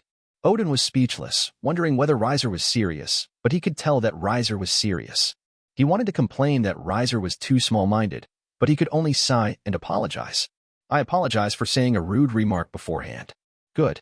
Riser nodded with a gentle smile. Then, let's talk about peace later. My wife's rating game is about to start. Okay. It seemed. Riser Lucifer wasn't that bad? Odin thought when he saw Riser treated him gently, unlike before when Riser was ready to go do-or-die battle. Odin laughed as he followed Riser, standing side by side, laughing as if they were best friends. Watching Odin, who followed him happily, Riser smiled as he glanced at Odin's eye patch and made his decision instantly. Everyone. Azazel sighed in relief and was about to join. But, you can't join, Azazel Cohen. Ajuka smiled and then closed the door. Looking at the closed door, Azazel opened his lips as he clenched his fists, but in the end, he let out a helpless sigh. Still, when he thought about a certain someone, he knew he needed to meet Riser. However, were the expressions they showed on the surface really the truth? Chapter 262. Let's get him a woman. Which one is your wife? Odin asked as he sat next to Riser. If it was before, he might have used a lewd word by saying those with tiny bow asterisk BS and those with big bow asterisk BS. But he knew that there was something that one could say and couldn't say when they faced Riser, so he endured it. The one with short hair is my wife. While it might have been his imagination, Riser felt that Odin's bodyguard seemed to be depressed when he mentioned his wife. Oh. Odin raised his eyebrow. What about the big bow asterisk BS with red hair? No, she isn't my woman. Really? What a shame. If I am in your position, I will abuse my authority to make her into my woman. Odin-sama. Odin's bodyguard slammed Odin's head with her fist. It hurts. Odin held his head and then looked at the female Valkyrie helplessly. Rosweiss, you can't be so stiff. This is the reason why you can't even have a boyfriend at your age. This has nothing to do with that. The bodyguard seemed to be flustered and depressed by Odin's words. Valkyrie? Riser asked. Yes. Odin nodded. She is my bodyguard, Rosweiss. For your information, her age is the number of years that she stays single. Everyone. Oh, how could you say that? Boo, but that's right. I have been single. I have never had a boyfriend until now. Hiwa. The female bodyguard suddenly cried as she lay on the ground depressedly. Everyone. Riser felt sorry for this disappointed beauty, so he coaxed her. It's okay. I think you just haven't met the right person, and I am sure you will meet him soon. Really? Rosweiss didn't let go of her helmet, so Riser wasn't sure how her face was, but from her voice, she should be cute, right? He could say that because he married. But you? Riser looked at Odin speechlessly. At this moment, nothing could save Rosweiss anymore, and she just sat on the corner of the wall as she made a circle depressed. Riser shook his head, then thought for a moment and said, Oh, the red-haired one might not be my woman, but the black-haired one with a ponytail is my woman. Eh? Barricue was dumbfounded that he let out a weird voice. He wanted to say something, but in the end, he didn't say anything. Wasn't it good that his daughter got the favor of Riser? Still, Barricue felt conflicted at that moment, even if he knew everything was good for his race. However, Riser didn't disappoint everyone. You don't need to worry, Barricue. I will take care of Aquino dearly. Thank you very much. Those words were enough for Barricue, yet at the same time, when they started to be together, he didn't question that question out loud and was only glad that Aquino was okay. Still, Michael was dumbfounded, and he also started to panic. He glanced at Irina, who talked with Riser's peerage members happily and felt that it was a good start. Only Odin thought for a moment and asked, Should I send you a woman or two? He felt that having a female from the Norse myth to have a relationship with Riser would bring a lot of benefits. Riser. Odin-sama. Rosweiss was ready to smack Odin's head, but what about Rosweiss? She is quite cute, you know. Eh? Rosweiss was startled, and she glanced at Riser. To be honest, she felt that he wasn't bad, or rather, she felt like he was good. However, he had a wife. Don't. Riser was speechless by Odin's suggestion. You shouldn't force someone like that. He then looked at Rosweiss and said, Rosweiss-san, if this old guy tries to force you, tell me. Somehow, Rosweiss felt that it wasn't bad to be one of Riser's women. Odin didn't say anything and only smiled. Enough. Let's watch the match. It's Sochan's debut now. Serafal pulled Riser away by hugging him tightly, pressing his head against her breasts. Still, as she looked at Riser, she thought about her conversation with Riser that day, and somehow, she just didn't know what to do, especially when their relationship wasn't as close as it seemed to be. Can you let go of me, Wani-chan? It's hard to watch it like this. Oh. Serafal then let go of Riser and changed her position to sit on his lap. Watching Serafal, who moved her soft buttocks onto his lap before she leaned back comfortably, Riser wondered why no one said anything. Nevertheless, even if no one said anything, the match between Sona Citri and Rias Gremory was about to start, bringing everyone's focus to the screen. The two main protagonists of this event didn't know what kind of trouble happened at the venue. Instead, in their minds, they only thought of each other as they tried to think about how to achieve their victory. The two of them have already teleported onto the stage. In this raiding game, the stage mimicked the shape of the department store in Kuo Town, which Rias and Sona were familiar with. There was only a single problem. How do we start to attack, Sona?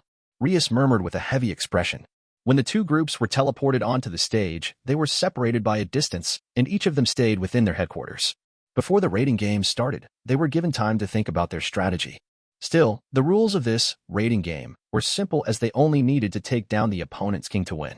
If there was a difference with the original, this time, all of them were allowed to damage the stage, so for Rias and her peerage members, who were mainly destruction-type fighters, this was a good thing. However, Rias knew this raiding game definitely wouldn't be easy. You don't need to worry, Bucho. We will win, Issei said confidently. When everyone was worried, somehow, Issei's words brought a smile to everyone except Rias, Aquino, Kaneko, and Asia. Asia was worried that Issei might do something stupid, so he lost his life. However, Rias, Aquino, and Kaneko knew this raiding game definitely wouldn't be easy as Riser had strengthened up his wife. Moreover, Kaneko had told a lot of information about Sona and her team, especially after she stayed with Riser for a while. Still, it was impossible to gain much information as all the members of Sona's peerage weren't stupid. Apart from Zenobia, they didn't know much about the rest. Still, even so, Rias had to admit that she felt quite jealous of Sona to get Zenobia, especially when she learned how strong Zenobia was from Kaneko. Yet, Rias wouldn't give up, and she believed that she would win. All we need to do is to defeat Sona, so let's win everyone. There was no need to think about a complicated strategy. All they needed to do was rampage like before and defeat Sona, then win. Yes, everyone was full of spirit as they were ready for the battle, especially after the announcement that the raiding game had started, but no one noticed the weirdness that happened inside the room where they stayed. In the corner where no one noticed, there was a mirror. However, if someone looked closely, they would notice a strangeness in this mirror. It was as if the reflection in the mirror seemed to be moving, forming into a small figure, enlarged before it loomed out from the mirror.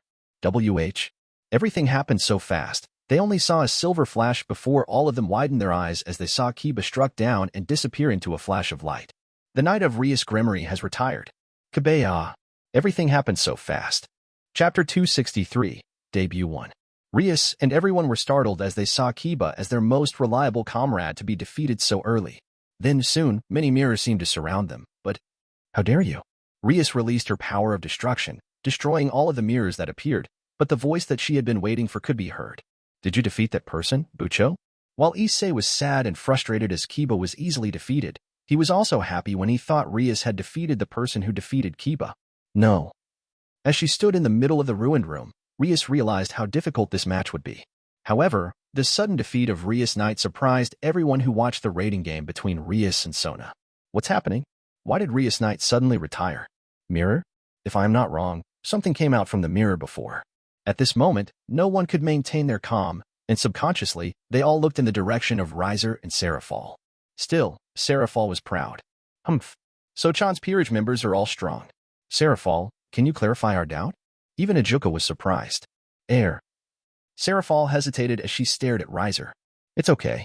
You don't need to worry, as everyone will realize it sooner or later. As this match was publicized and watched by everyone, there was no doubt that many people would understand the trick behind the defeat of Kiba. In other words, it was only time for them to know what the secret behind this attack was. But more importantly, even if they knew, could they do something? It's a mirror, right? Odin suddenly said. Yes. Riser nodded. My wife's queen's sacred gear is Mirror Alice.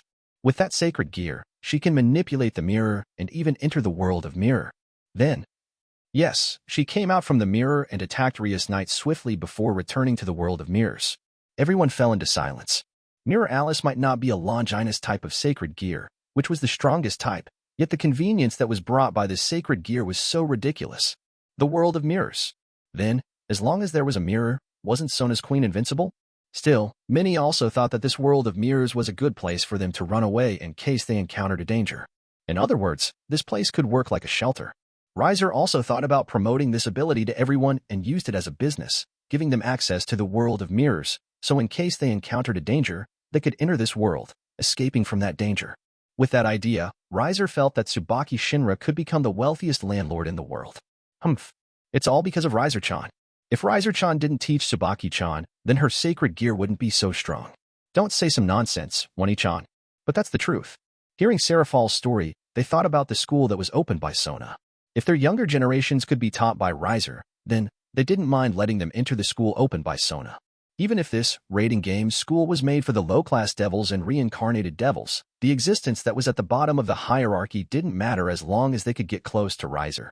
Can you let me do some research on this world of mirrors, Riser? Ajuka asked, as he was interested in this type of power. Let's focus on the raiding game first, as the match hasn't ended yet. With those words, everyone focused their attention on the match once again. After destroying the whole room, Rias and her group stand in a circle to watch over their surroundings. How did they defeat Kiba? Unlike the audience area, where they knew the secret, Rias and the others were still clueless. Still, the loss of Kiba was hurt as Kiba was the one with the calmest mind among Rias group. Losing him meant that Rias group lost an element that could cool down their minds, as the only ones left were those hot-headed fools and cowardly ones. However, Akino took out a paper talisman and threw it into the sky as she murmured some mantras before it turned into several crows. Rias, I will scout the area. Thank you, Akino. Rias took a deep breath and realized that she couldn't lose her cool. Gasper, help Akino to scout the area too. Yes, Bucho. Gasper used the power of a vampire and turned himself into swarms of bats. With the two powerful scouts, something similar wouldn't happen again, and Sona needed to think twice if she wanted to attack them. Yet, Rias, Bubucho. At this moment, all of them were dumbfounded as Sona didn't make them wait. Unlike Sona's previous sneak attack, this time, Sona used a frontal battle to attack them, and she used her two most trusted warriors to attack Rias and her group. It seems that Sona really underestimates me. Rias frowned as Sona only sent two of her peerage members to attack her group. Don't mess up, Saji.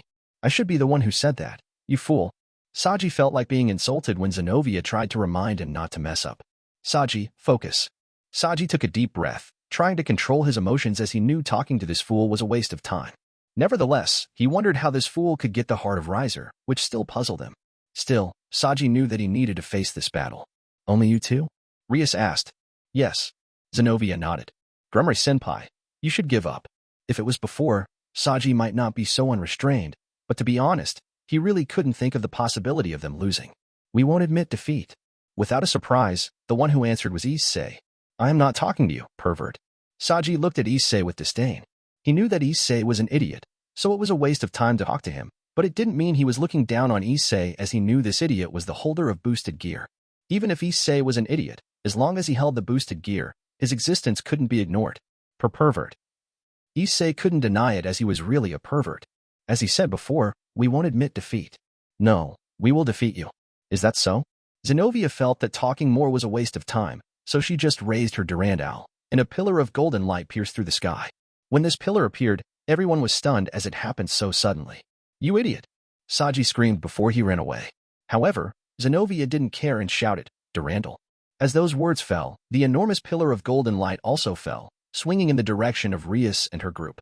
Rias and everyone fell in silence as they watched the attack, which was about to fall in their direction, but someone quickly reacted. Forbidden Baylor View.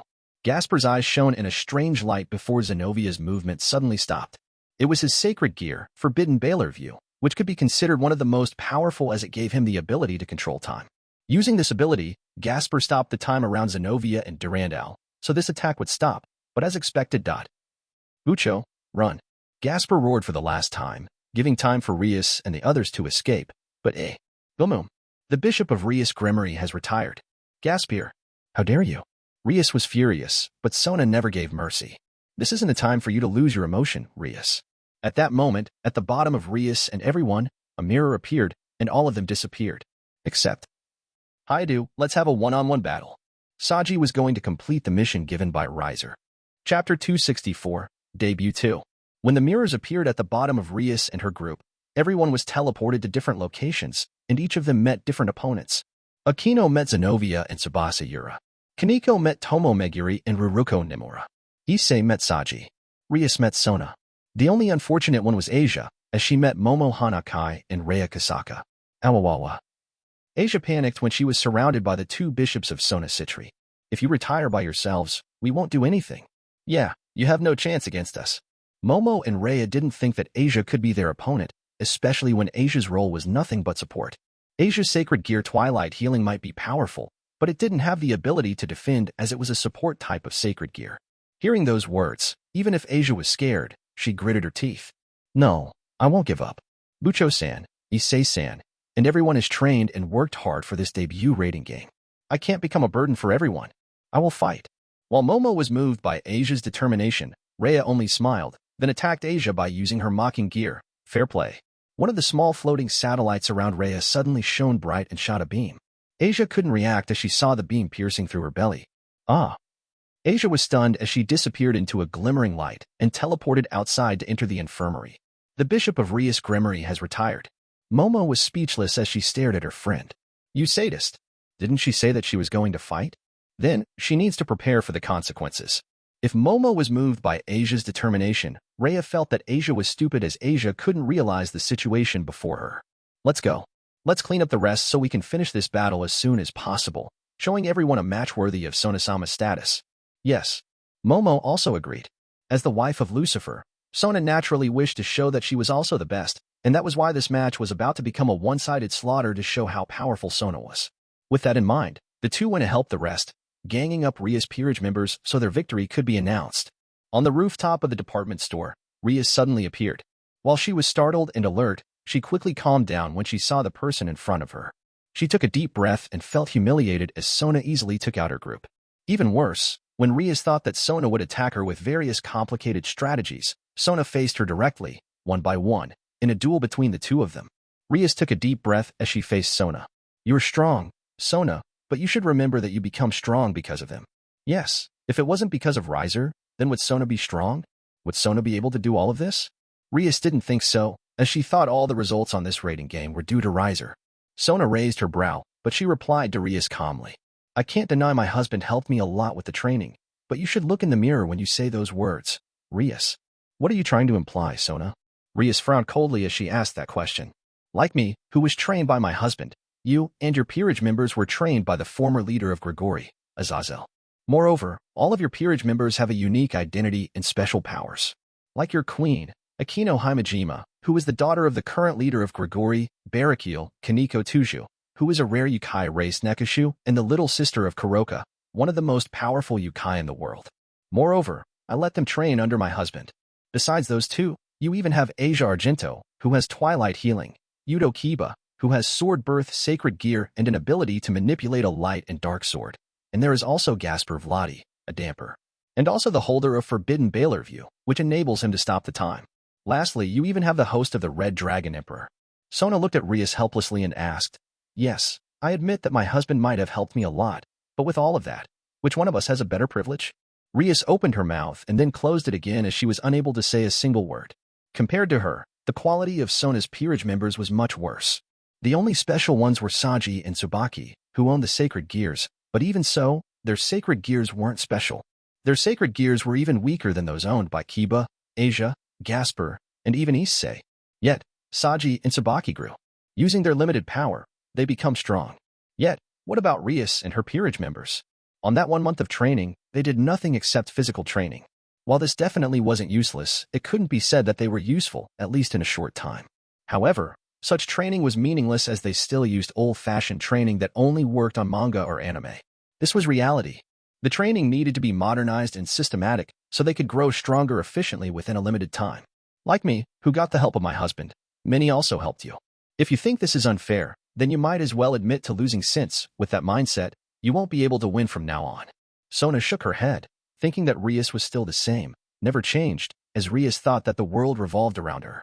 Rias knew that she was wrong as she also had many privileges, but she couldn't bear to hear Sona's attitude. "You are right. I have a lot of privileges that are impossible for the majority of individuals to have, but you are too arrogant to think that you can defeat me in a duel." Hearing those words, Sona shook her head. "No, I did this deliberately." "What do you mean?" Rias was confused. "I invited you on a duel so you won't be a sore loser, and admit that among us, I am the better one." Sona said those words as if it were a matter of course, as she believed the victory would be in her hands. Crack. Rias was already on the verge of eruption as her demonic power cracked the surrounding area. "I will make you regret for saying those words, Sona." That's my line. Asterisk boom. Asterisk. As the two had a duel, Rias didn't think that she would lose, especially when she had Issei. Issei might be a pervert, but he had always given a surprise. This time, Issei would definitely bring a surprise to everyone. Only. The pawn of Rias Gremory has retired. Rias. Chapter 265, Debut 3. As Zenobia and Yura faced Akino, Tomo and Ruruko faced Kaneko. Naturally, their battles attracted everyone's attention as their battle was so intense. Moreover, they could see that they seemed to use strange weapons they had never seen before. What's even more impressive is that those weapons were so strong. What are those weapons? Is that sacred gear? No, I have never seen such sacred gears. Really?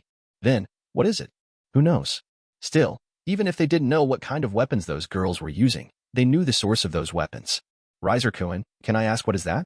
Michael asked curiously, as he had never seen such sacred gears. When that question fell, everyone stretched their heads and perked their ears, trying their best to listen. That's mocking gears. Mocking gear. You can say that it is my creation that is similar to sacred gear that was crafted by God in the Bible, but mine is different as I don't need a body and the soul of the creature to craft this weapon. When everyone fell in silence, Riser didn't care about their reaction. If it was before, he might have kept this matter a secret, but right now, as a Lucifer, there is no need for him to keep this matter a secret. Moreover, he knew he couldn't keep the matter of the mocking gear a secret for so long since many of those who were related to him used this weapon.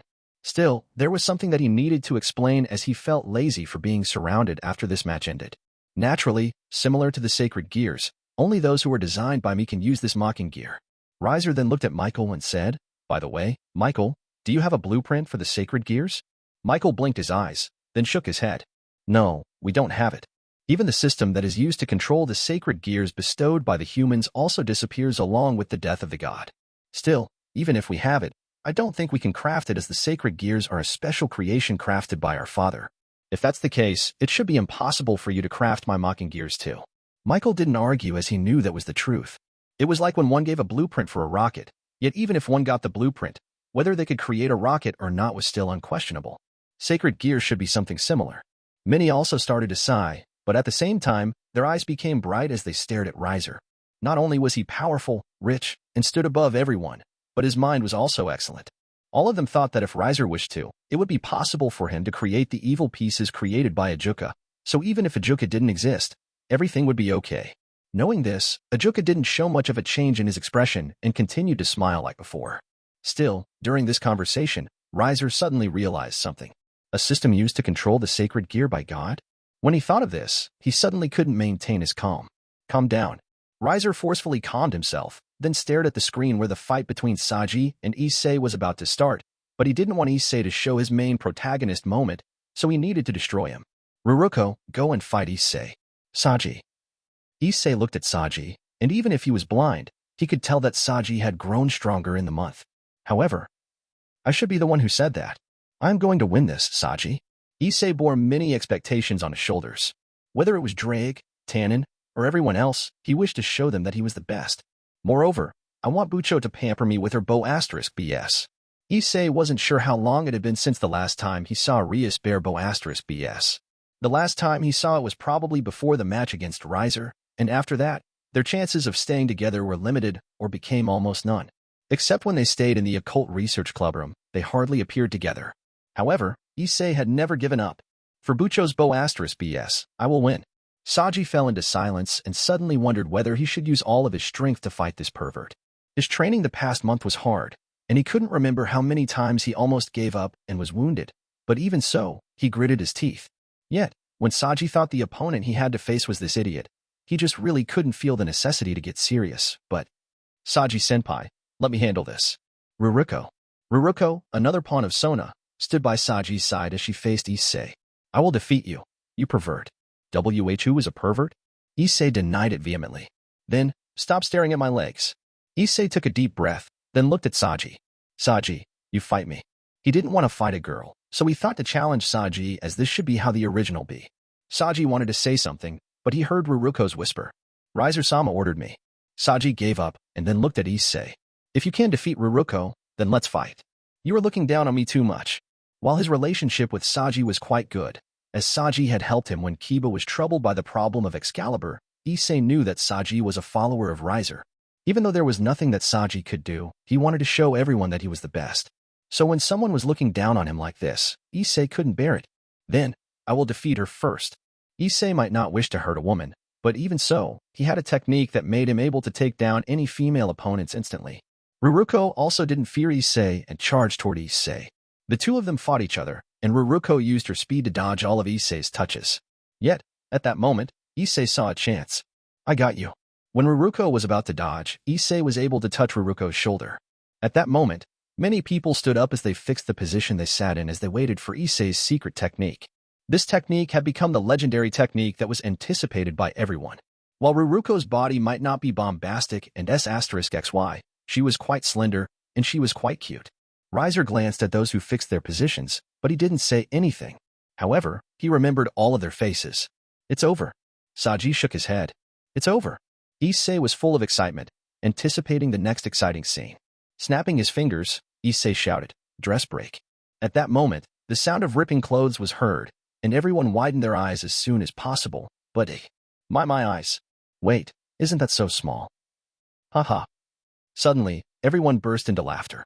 However, Issei grew anxious as the scent that he waited for didn't come. Instead, what came afterward was the mocking smile on Ruruko and Saji. Kaya. Like a little girl, Issei quickly covered his body with his hands and grew into a panic as everyone saw his body. Even worse, Ruruko's snickers and disdain were too painful. Nuu. The pawn of Rias Gremory has retired.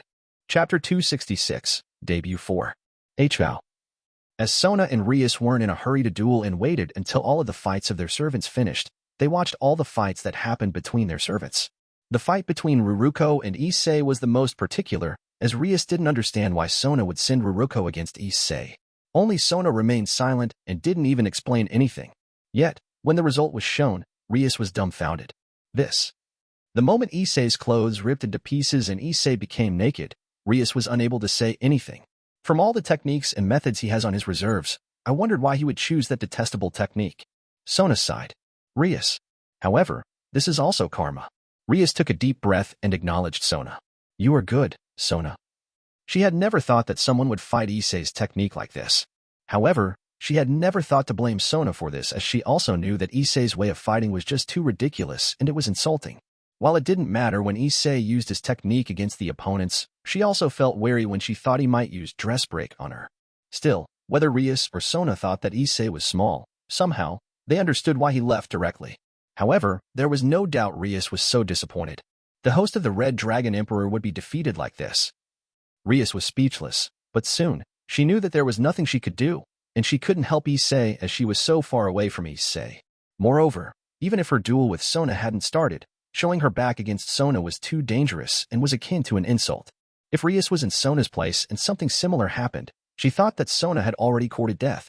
So, even if all of her peerage members had lost, Rias didn't do anything and just closed her eyes in silence. Do you need me to wait for you for a while? No, let's do it now.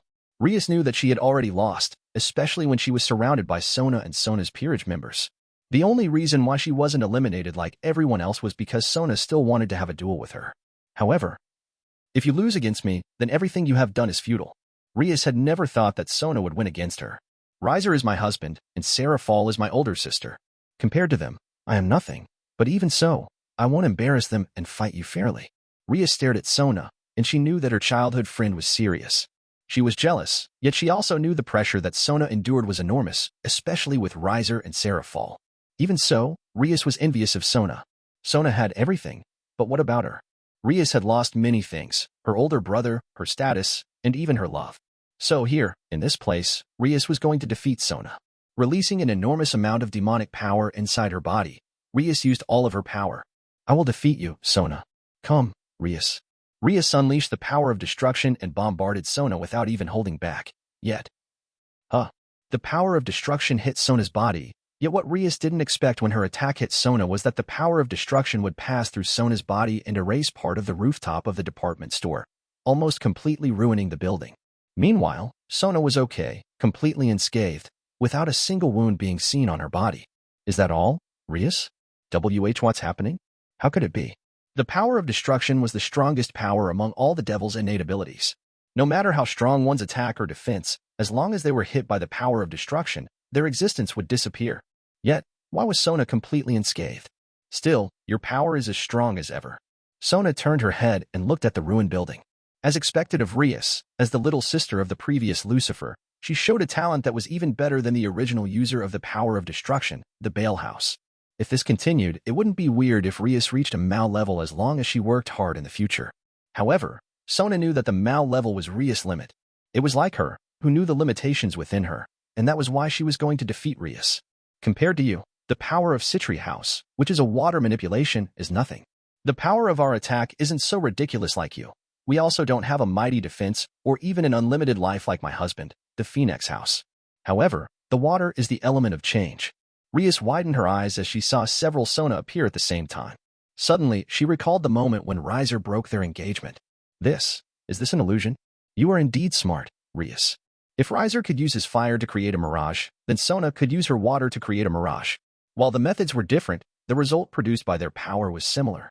Don't look down on me, Sona. You can do this all because of Riser. If Riser was her husband, would Sona have this kind of ridiculous power?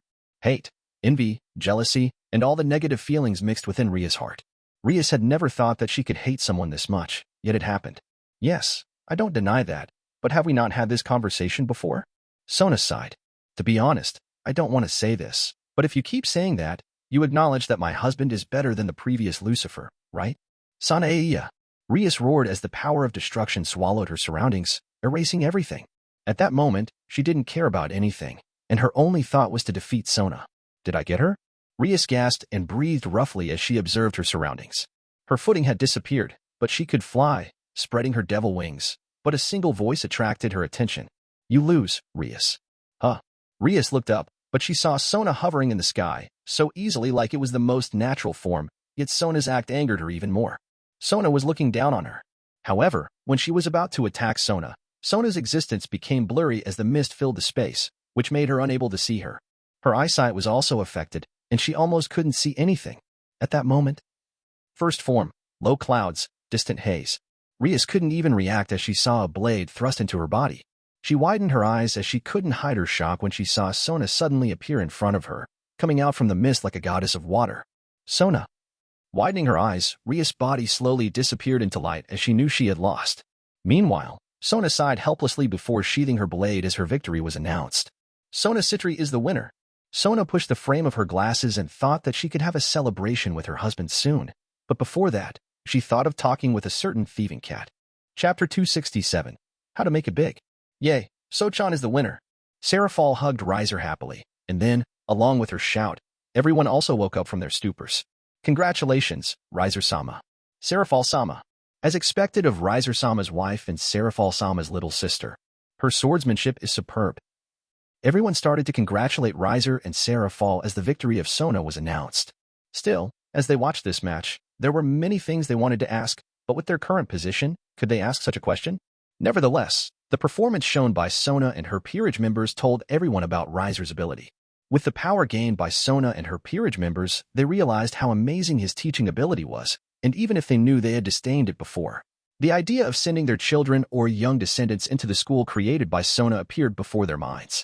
The fact they looked down on the low-class and reincarnated devil didn't change, but the benefit that came from having connected to Riser was so great that they almost couldn't stop their saliva. Whether it was a sword technique, creativity, mocking gear, or many others, with all of those benefits, even if they had to send their children or young descendants to Sona's school, it was worth it. As for making a connection with the other devil's house, compared to Riser, those things were nothing at all. In other words, at this moment, Sona's school was on rage. However, there were also many who had a complicated reaction, especially Odin. If Riser was only strong, then there was no need to worry about him, but not only his might, but he also had the ability to make many become stronger. Being his enemy definitely isn't an option, but Odin glanced at Riser, but it seemed that Riser noticed his glance. Is there something wrong, Odin?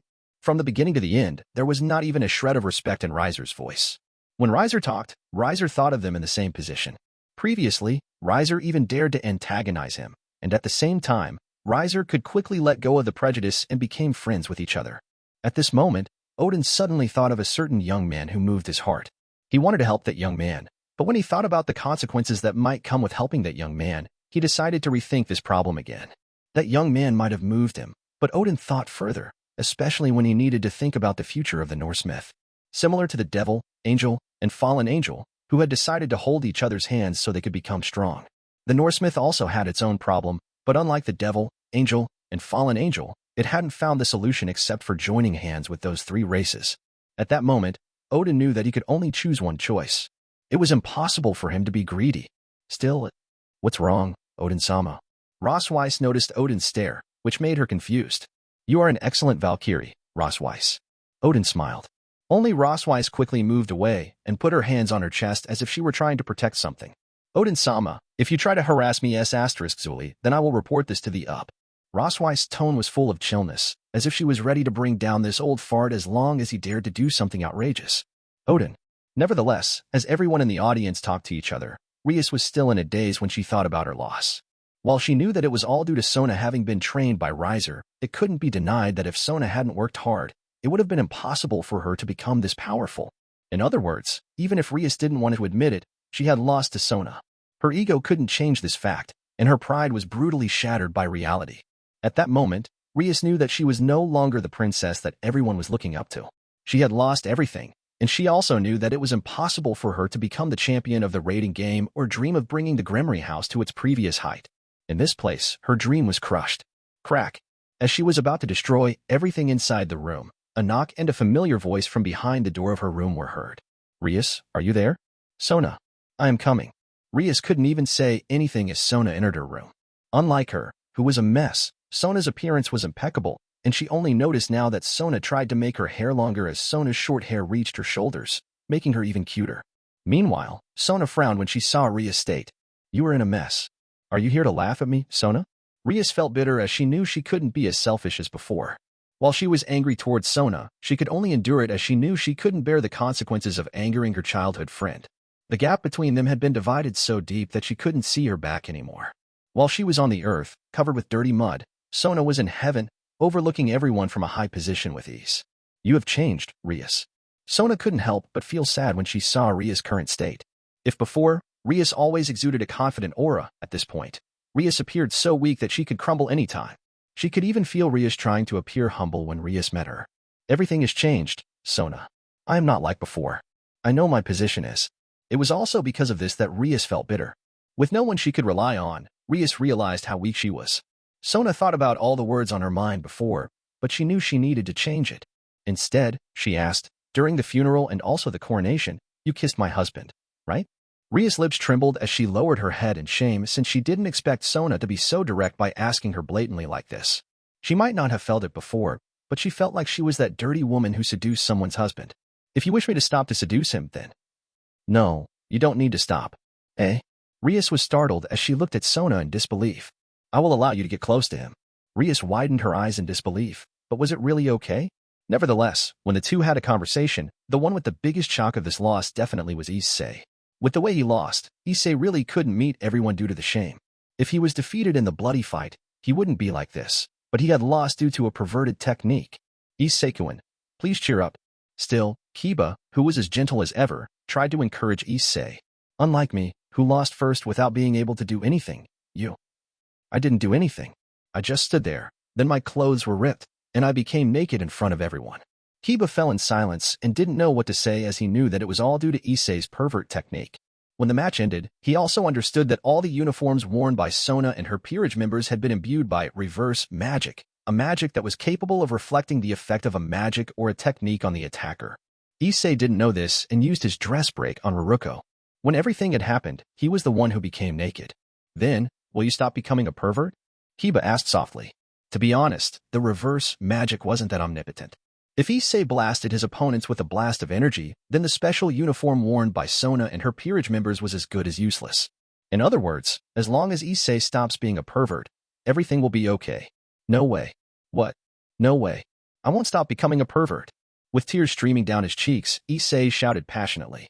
Kiba was speechless, but he was still as gentle as ever. He took a deep breath and then smiled. "Then, you shouldn't get depressed and stand up since our match is in the end. We might have lost now, but let's bring a victory to Bucho in the next match." "Yes." Issei was full of spirit, especially when he thought that Rias would comfort him with breaths, but at the same time, he felt worried about something. He looked around and then asked, "Kiba, do you know how to make mine become big again?" Kiba. Chapter 268. Nothing is going well. "Is it your time for the meeting?" Sona asked as she helped her husband with the tie. Yes. 2 days had passed after Sona's match against Rias. On those 2 days, Sona and Riser spent their time together lovingly. The post-victory of the raiding game might be better not to explain as it was definitely only suitable to be talked about between them and his women. However, there was no doubt that it was fun. Nevertheless, before that party, Riser and Minnie talked with Odin, who made a promise that he would become their alliance. As for whether what Odin had said was the truth or not, they could only wait. While many were in disbelief as everything happened too fast, Odin was the one with the highest position in the Norse myths, so it was impossible for him to make a joke about this matter, right? However, Riser never paid much attention to this since whether Odin became their ally or not, nothing really changed. The proof was that everyone was okay for so long, even God had passed away, and he didn't think that the other myths would be stupid enough to think that God would stay alive until now. Instead, he felt that the other myths thought they would let the angel, fallen angel, and the devil fight by themselves and then ruin themselves. Yet who would have thought peace would come before the three of them? While Riser hated Surzek, he had to admit that Surzek's persistence for the peace was worthy of acknowledgement. Nevertheless, it might be weird why he mentioned Surzek even if Surzek had passed away, but as he had become a Lucifer, he realized that he had become more like Surzek. It wasn't that he wished to become one, but when one stood in this position, this act was necessary. Then, what is this meeting for? Sona suddenly asked. I'm not sure yet. This meeting wasn't about the Norse myth, as the matter of Odin had been solved, but Odin would join this meeting as Odin had decided to become an ally, and at the same time, he knew that this problem might be related to the Cow's Brigade, the cancer of the world.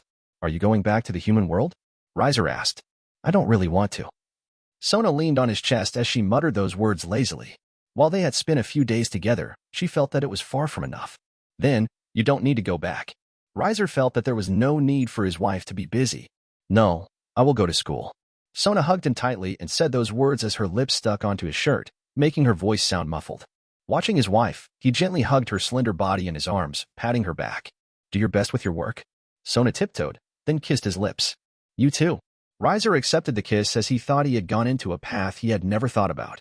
In the beginning, he only wished to become a household husband, mooching his wife. But now, Riser realized that many things couldn't be controlled anymore, and he was really reluctant to leave his house. Sometimes, he felt like a shut-in. Staying in the house all the time and spending days with his women were wonderful, but he knew that the world wouldn't be so kind. If he didn't move, then his enemies might move, bringing ruin to his life, so he needed to fight since life was like this. It couldn't be well all the time. Erasing all the traces of weakness on his mind, Riser went into the meeting that would be held on the Lucifat. Yo, Riser Cohen. Riser, who wished to finish the meeting as soon as possible, met someone that he didn't really want to. Odin. He then smiled and said, You really enjoyed your stay in the underworld, huh? Of course. In my life, I will go all out to have fun. Odin proudly moved his hips lewdly as he thought about the wonderful days he spent for the past few days. Riser fell in silence, then looked at the silver-haired beauty, who was also Odin's bodyguard. He could see that she was completely exhausted as she didn't even hit Odin when Odin made such a lewd gesture. Good job, Rossweiss. Hearing those words, a light shone from her eyes before she burst into tears. You are, Riser-sama. No one knew how painful the days Rossweiss spent with Odin were. It was so horrible. Still, as the two interacted, Odin made up his mind. So, what is this meeting for? Odin asked curiously. I don't know. You don't know. Odin was speechless. Don't look at me like that. I won't bother with a small thing, and all I do is supervise the general direction, maintaining the status quo. How unromantic and unambitious. Leave me alone. It's okay as long as everything is well. There is no need to do extra work to keep myself busy. Odin fell in silence as it was his first time to see such an unmotivated Lucifer. However, since you are invited, it should be about the Cows Brigade. Cows Brigade? Huh? Odin's lazy appearance disappeared, and it turned into a rage. Unlike in the original, the Cows Brigade became more brutal as they attacked many myths without hesitation. Not only the devil, angel, and fallen angels but all others were assaulted by the Cows Brigade. It was the same with the Norse myth, as it also had many dead victims. Riser knew this, and that was why he didn't even bother to ask why Odin showed such an expression. Let's go. The faster we go, the faster we solve this problem. You are right. The three of them then went to the venue and were greeted by Serafal. Riser-chan. With Serafal, who latched on his back as usual, the meeting started as usual. Still, Riser could see Ajuka and Falbium seemed to be closer for some reason, yet he didn't think that they became close due to conspiracy or they tried to do something that might harm him. Ajuka aside, he didn't think Falbium would do anything harmful to him. Instead, he felt like they might discuss something related to the heir of Glaciolabalus, who had died strangely in the past. So why was Ajuka involved?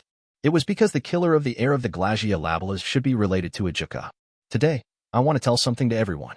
Ajuka took a deep breath and said, without a change in his emotion, my little brother, Diodora Astaroth, is involved with the Cows Brigade, and he also might be related to the death of the heir of the Glaciolabalus. Everyone fell into silence as they thought everything became even messier. Chapter 269, Tenacity. How cold? Riser didn't mean the temperature of the underworld was cold. Instead, he felt Ajuka was too cold toward his little brother. Even if they weren't close to each other, they were still a family, yet Ajuka treated Diodora Astaroth like a mere stranger who had nothing to do with him. The fact that Diodora Astaroth was related to the Cows Brigade and also the death of the heir of the previous Glaciolabalus was something that no one expected, yet they never expected this fact would come out from Ajuka's mouth himself. Was this the reason why Ajuka was together with Falbium? Knowing this fact, Ajuka tried to make up Falbium with something. Riser decided to abandon his thought as he knew making an assumption had never been a good thing. Facing someone like Ajuka, he had to clear his mind. Moreover, he knew he needed to say something as no one talked, waiting for him to talk. Being above everyone was good and all, but he had to say it was quite troublesome in this type of situation as he needed to move forward, especially facing a troublesome matter. Does this matter has been verified? Yes and no. What do you mean, Ajuka? Riser was confused. For now, there isn't any proof that my little brother colluded with the Cows Brigade. Even so, do you think he is involved with the Cows Brigade? Riser wondered what the meaning of family was on Ajuka's head. Yes. Ajuka nodded. His power had increased dramatically during his fight with the heiress of the Agar's house, Sikvera Agars. Moreover, I noticed a strange transaction with a large amount of money in his account. I thought it was weird, and when I checked on him, I realized he had involved himself with dangerous individuals. But there is no proof of that? Currently, yes. Riser took a deep breath and asked, since you have mentioned this matter, you must have some thoughts about this matter, right? Let's hear what you plan to do. When he finished his words, he glanced at Falbium and couldn't notice a strangeness in his expression as if Falbium had expected this. Was Falbium never thought to have revenge against Ajuka? Riser felt helpless, but he could tell that Falbium didn't even have any intention to make this problem bigger, especially when Ajuka had admitted the problem to his little brother in front of everyone. At the same time, Riser realizes the treatment of the male sibling among the devils is so bad that no one cares about their death or life. Meanwhile, the little sister was being doted upon. Thank you. Ajuka stood up and faced everyone who was waiting for what he was going to say. Everyone knows how dangerous the Cows Brigade is. They have become more brutal than before, and they have attacked many myths, and even many humans have been harmed by them. Everyone somehow puts their attention to Riser. While Riser might do it for his family, everything started with him as he was the one who eliminated all the elements that were related to the fake Phenex tears. Due to the lack of funds, as they were unable to sell the fake Phenex tears, the Cows Brigade and those who were associates with them robbed the wealth from many to gather their wealth. In other words, if Riser hadn't stopped the Cows Brigade from selling the fake Phenex tears, nothing like that would have happened. However, could they blame Riser? In the end, the one who could be blamed was the Cows Brigade, and they would do everything to eliminate this cancer from the earth. However, even if we want to eliminate them, we don't know where they are. They are good at hiding, and they attack us all of a sudden when we are not prepared. So here I propose to use my little brother as bait. Riser frowned and asked, you want to sacrifice your little brother? Yes and no. Stop with the riddle. During this conversation, except for Riser and Ajuka, no one said anything, as everything would be decided by the two of them. If possible, I don't want my little brother to die since even if he is sinful, he is still my little brother, but I know that my little brother can't be forgiven, especially for what he had done. Ajuka then bowed his head to Michael and apologized. Michael, I apologize to my little brother. I know that you might not be able to forgive me and my little brother, but I will do my best to make up for it. Riser felt weird by this scene and then asked Seraphal, who sat by his side. Why did Ajuka apologize to Michael? You didn't know, Riser-chan? Seraphal was surprised, then whispered, but her voice was rather loud, so everyone could hear it. Ajuka-chan's little brother forced many pitiful sisters on the church as his women. Then, his peerage members? Seraphal nodded. Ajuka-chan's little brother should have forced all of those girls. What SC*M? Riser sighed helplessly. Even if he was a playboy, he had never forced anyone to become his woman. He was a gentleman, after all. SC*M. Trash of the underworld. Everyone. Michael sighed, feeling helpless, and then stared at Ajuka. I hope something like this won't happen next time, Ajuka. When everything is over, I will educate my little brother thoroughly. Ajuka apologized once again. So, in the end, they would use Diodora Astaroth, Ajuka's little brother, as bait so the leaders and the members of the Cows Brigade would come out. By then, they would use their everything to eliminate these dangerous elements from this world. Using him as bait is good and all, but how do you know that he will call the Cows Brigade? Diodora Astaroth definitely wasn't stupid, as he was the heir of Astaroth House. I got the information that Diodora seemed to have an interest in Rias Gremory's bishop. Then, on the hologram screen, a picture of Asia was shown in front of everyone. Still, by this point, everyone understood Diodora's fetish. However, for one thing, they knew Ajuka was going to use Rias on this plan by making Diodora summon the Cows Brigade during his match with Rias next time. So you were also going to use Rias-chan, Ajuka-chan? Seraphal was frowning. It can't be helped, and this is our only chance, Seraphal. If we lose the Cows Brigade again, they might cause more mayhem in this world. I know that this plan might endanger Rias and her peerage members, but as long as we react faster, they should be okay. I believe that Surzek will also understand this plan. Still, Ajuka didn't focus on Seraphal. Instead, he focused on Riser's reaction, but since he couldn't see anything from Riser's expression, he asked, what do you think, Riser-kun? They might die, you know? I will make up for the Gremory house. Ajuka's eyes became firm. I want to erase this cancer from this world as soon as possible. Do you need my help? Odin suddenly asked. No, this time, you should see the power of our alliance so you will see that the power of our three factions isn't something that you can underestimate. Ajuka shook his head firmly. Riser narrowed his eyes. What was this guy planning? Riser-kun, what do you think? Watching Ajuka's firm expression, Riser wondered whether his connection with the killing of Surzek was found out. Even with perfect crime, it didn't mean that everything was perfect, as sometimes one's heart wasn't something that could be predicted. Ajuka had more or less a prejudice toward him, so he knew that Ajuka must be planning to do something. Yet, in the end, What determined everything was the power of individuals. While Ajuka was strong, Riser didn't think that Ajuka could defeat him, especially the current him. You will be responsible for everything, Ajuka. Leave it to me. With that, everything was settled, and they needed to wait until the day Rias would face Diodora in their second rating game match. Chapter 270, Unfortunate Valkyrie. When the meeting was over, everyone continued with their job as usual, but Riser went to his office and continued his job. Only this time, he wasn't alone as Ravel came along. Well, wait, I am here to work, Ravel. It's okay, Oniai-sama. You can focus on your work. I will be here to support you. Watching Ravel kneel under his table, Riser was a little helpless, but he knew that she just showed her dissatisfaction, especially when he spent so much time with his wife, yet there was nothing he could do, right? Still, he had to say, it felt nice. He let out a comfortable sigh as he gently caressed Ravel's beautiful blonde hair, causing her to react strongly by making a louder sound with her small, pink lips. Still, this also made him absent-minded as he wondered what made Ajuka so confident. Did Ajuka really care to end the Chaos Brigade? Riser couldn't believe such a possibility, especially for someone who could throw away his little brother like that. Unlike Ajuka, his relationship with his brothers was very good. The three of them even supported each other. However, he knew that he couldn't apply his relationship to others as everyone was different. Ouch. Riser was startled and then looked down, watching Ravel, who showed her teeth with dissatisfaction. What did you think, Oniai-sama? Riser was also dissatisfied since he was beaten, so he wasn't even in the mood to work, so he brought Ravel to the hidden room inside his office. By then, they did something that they couldn't show to others. Are you worried about something, Oniai-sama? Ravel asked curiously. Was it shown on my face? Ravel put her fingers on her face and then said, you have this kind of face when you think about something. Riser was speechless, but he smiled as he gently caressed Ravel's hair. Do you like me that much that you watch me so often? How narcissistic. Ravel rolled her eyes but snuggled in his arms like a spoiled kitten. Kissing her golden blonde hair, Riser thought that he really loved this moment. Say, Ravel. Didn't I promise to take you on holiday? I thought you forgot about it. Sorry. It's okay. Ravel smiled. I know that you are busy with many things, and I won't be your burden, Oniai-sama. I will be your support even if no one supports you. Riser blinked his eyes as he looked at Ravel. He kissed her hair, forehead, nose, and then her lips. Thank you. I love you, Oniai-sama. Riser smiled and thought that he might think too much. No, even if he thought too much, it was okay since what he needed to do didn't change. He only fought the opponent in front of him and killed them. That's all. Settling down his mind, the two discussed about his trip to Tokyo. During this trip, I might leave for a while. Is that okay, Ravel? Sure. Ravel nodded.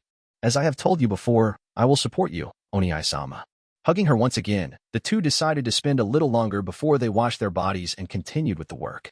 Still, as Riser was working, Ravel was sleeping as she was exhausted. She might be from Phoenix House, but her physical power was definitely far from her older brother. Because of this, he let her rest as he did his work quietly. It wasn't until a few hours later that they left his office and were ready to go back. But when they were about to leave, they heard a strange noise. Did you hear something, Ravel? Ravel frowned, but then she could also hear a strange noise. I hear it, Oniai-sama. Is it a ghost?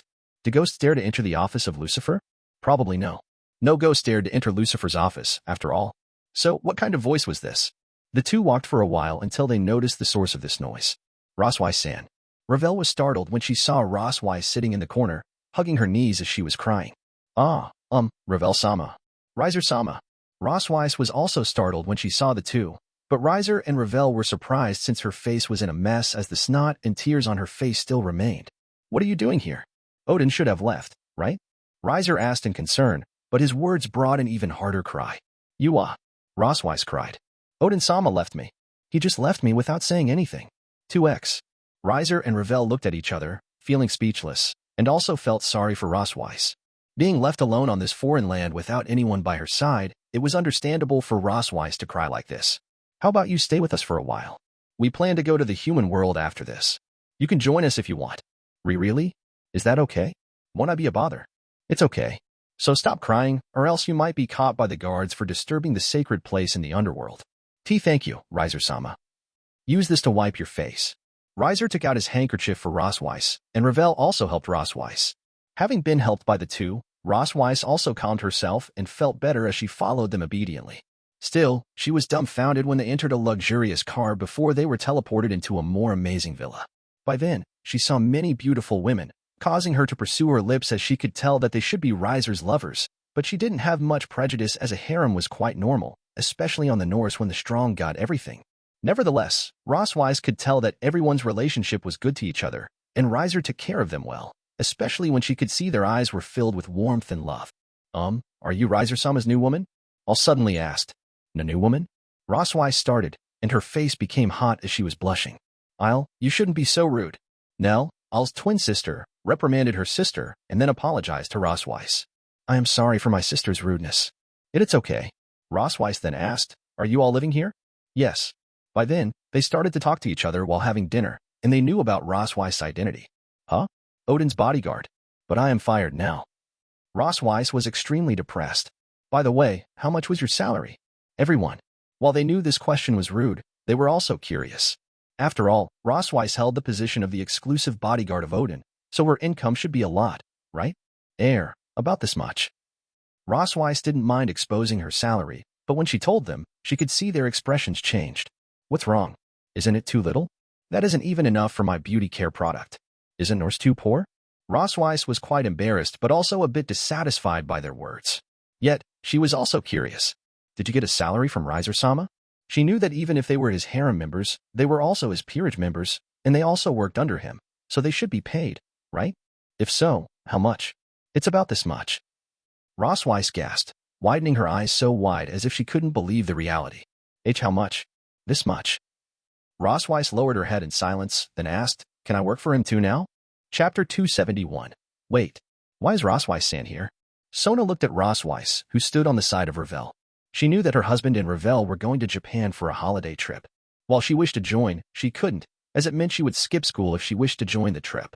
While it didn't matter to skip for a few days, she had skipped so many times, so it felt quite awkward to do it, especially when she was at the president council of her school. Still, Sona was curious why Roswise was present. Right now, I am working as Riser-sama's bodyguard. I am no longer that old fart's bodyguard. To show her loyalty to Riser, if Roswise saw Odin, she might not hesitate to spit on that old fart. Yet, if one knew what had happened to her, no one would blame her. Moreover, the salary given by Riser was so much. Roswise believed that as long as she worked for a few years, she might be able to have a leisurely retirement before 30. Only the rest were speechless as they watched Roswise change. They knew each other during her visit to the match between Sona and Rias. It was also because of this they would never expect steadfast and reliable Valkyrie, who always checked Odin in place, to become Riser's bodyguard. I thought you were my husband's new woman. Sona apologized. I am sorry. No, it's okay. Roswise was embarrassed and quickly apologized as she felt guilty for some reason. However, Riser felt dissatisfied. How could you think of me like that? I never seduced Roswise. Just ask her. Sona looked at her husband for a while and didn't even express her opinion. She only watched him in silence. While Riser felt speechless and a little guilty, especially with how he was unable to control his lower body, Sona turned her attention to Roswise. Is that true, Roswise? Suddenly, Roswise became depressed as she squatted on the ground, making a circle. Riser-sama never seduced me. It seems he doesn't think of me as a charming woman. Everyone. Yet, how could Roswise not have had such a thought? When she lived with Riser, she already imagined that she would be attacked by Riser, and when he attacked her, she would try to refuse, but in the end, she couldn't overpower him before she was eaten, and by then, he would say, from now on, you are my woman. With tears yet flush on her face, Roswise could only agree in front of his domineering attitude. This is how it should be, right? Yet, no matter how long she waited, he did nothing, and the episode she had been waiting for didn't appear. Why? Was she really that unattractive? When Roswise thought so, she became depressed. Watching this, Riser felt helpless, wondering whether Roswise wanted him to attack her. Frankly, he felt weird for such a beauty to have such low esteem. But when he heard how she used all of her time to study as she was unable to inherit her family and prove her worth, he also understood why she had such low confidence. However, when Roswise squatted down, her pants were pulled by her movement, showing the upper part of her buttocks and white panties. Naturally, she was oblivious as she drowned in her depression. Yet, Riser noticed this, and his expression became subtle as he thought that Valkyrie was great. Still, his sneaky action wasn't noticed as he had trained hard on this skill of his. Moreover, as a Lucifer, how could he show embarrassment, right? Then, since Kaicho can't go with Rise-sama to Tokyo, I will go with Riser-sama. Zenobia announced all of a sudden. How dare you say that in front of me, Zenobia? Sona smiled as she looked at Zenobia, who tried to do something sneaky right before him. But Riser-sama needs someone by his side. If not, then he might attack a random woman. Zenobia clenched her fists, showing her determination. I can't let that happen. so I will be by his side. Oi. Riser wanted to smack Zenovia's head at this moment, but he felt sad when he saw Sona consider this problem with such a solemn attitude. He might be a beast, but he definitely wouldn't force a woman. However, suddenly, he noticed someone from the corner. What's wrong, Irina? Nothing, Riser-sama. Irina seemed nervous, and her face was so red. Riser fell in silence, then stared at Zenovia, who somehow noticed his gaze, smiling, then gave him a thumbs up as if she had done a great job. While he wasn't sure what kind of talk Zenovia had said to Irina, he knew that their conversation definitely wasn't something pleasant for him to hear, especially when Zenovia was related. Even though Zenovia was trained under the church for many years, her head was definitely outrageous enough that no one would believe she was a former exorcist. Yet, he had to say, this kind of harem comedy situation made him smile. Still, Riser. Everyone might have noticed her, but when Riser appeared, all the attention was on him, so her presence was momentarily ignored. But when she called him, all the attention returned to her again as they wondered what she was going to say. Riser looked at Rias, who also came with his wife. However, unlike before, she only brought Kaneko and Akino with her. Still, Kaneko looked around, seemingly searching for someone cautiously. If it's Kuroka, she isn't coming. Ravel, whose relationship was quite close to Kaneko immediately. I am not looking for Nesama. While Kaneko sighed in relief, she also felt quite disappointed that she couldn't see Kuroka. However, she was glad that her older sister became Riser's woman as it would make her older sister no longer a criminal. Kaneko's matter aside, Riser paid more attention to Rias. He could tell that her expression was unique, and occasionally, she would glance in Sona's direction. While he knew that something might happen between them, he was more cornered about the plan initiated by Ajuka, as this plan would use Rias as bait, exposing her to danger. While he knew that he didn't care much whether Rias would become his woman or not, he couldn't help but feel pity and sorry for this young woman. He felt their roles had changed. In the original, she was the source of his misfortune, but now, he was the source of her misfortune. When is your next match? Rias was surprised by his question, but she quickly answered. It should be soon. I will watch it. You better win. Rias was in a daze before she nodded with a smile. I will. Then, I will leave first. Riser didn't bother to talk with Rias. Sona, let's go. Okay. Sona nodded and followed her husband. Watching everyone leave, Rias didn't move and kept staring at Riser's back in silence. Rias, he had left. Akino couldn't help but remind Rias. I know. Rias sighed as she knew nothing would change between them as long as Issei existed, yet with her nature, could she abandon Issei like trash? Rias knew that she could do it, but she knew that she might make the others betray her, especially when many of her peerage members had made a connection with Issei. Rias let out a long sigh, feeling exhausted and wondering what she should do, but she knew there was something that she needed to do. Are you going to mention the matter of Diodora to him? Akino suddenly asked. No, it's okay. It is a little problem, and we shouldn't bother him with this problem, especially with how busy he is. Busy? Akino knew that they were coming to the human world to play around, but she didn't bother to say anything, wondering when Riser was going to visit her. Nevertheless, Riser's schedule was quite packed. After staying at his wife's house for a night, he decided to leave for Tokyo the next day in the morning, but when he was about to leave with Ravel and Rosweiss, someone stopped him, seemingly having been waiting for an entire night. Lucifer-sama, can we talk for a moment? Azazel asked with the best smile he could show. Riser. Chapter 272. Tour. Riser was on the train with Ravel by his side.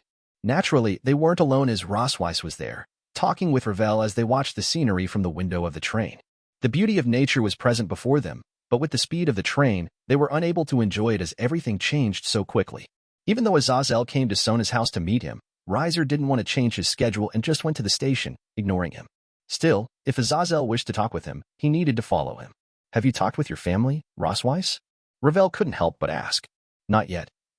Rosweiss's voice became mixed. I wonder what they will think. She was fired from Odin's bodyguard and then became Riser's bodyguard. Everything happened too fast, like the speed of the train, which made her unable to show a proper reaction. They should be happy, Ravel answered. After all, you become Oni-Isama's bodyguard. That's true. Rosweiss nodded. After all, compared to becoming Odin's bodyguard, becoming Riser's bodyguard was much better, especially in terms of salary and benefits. Everything was great.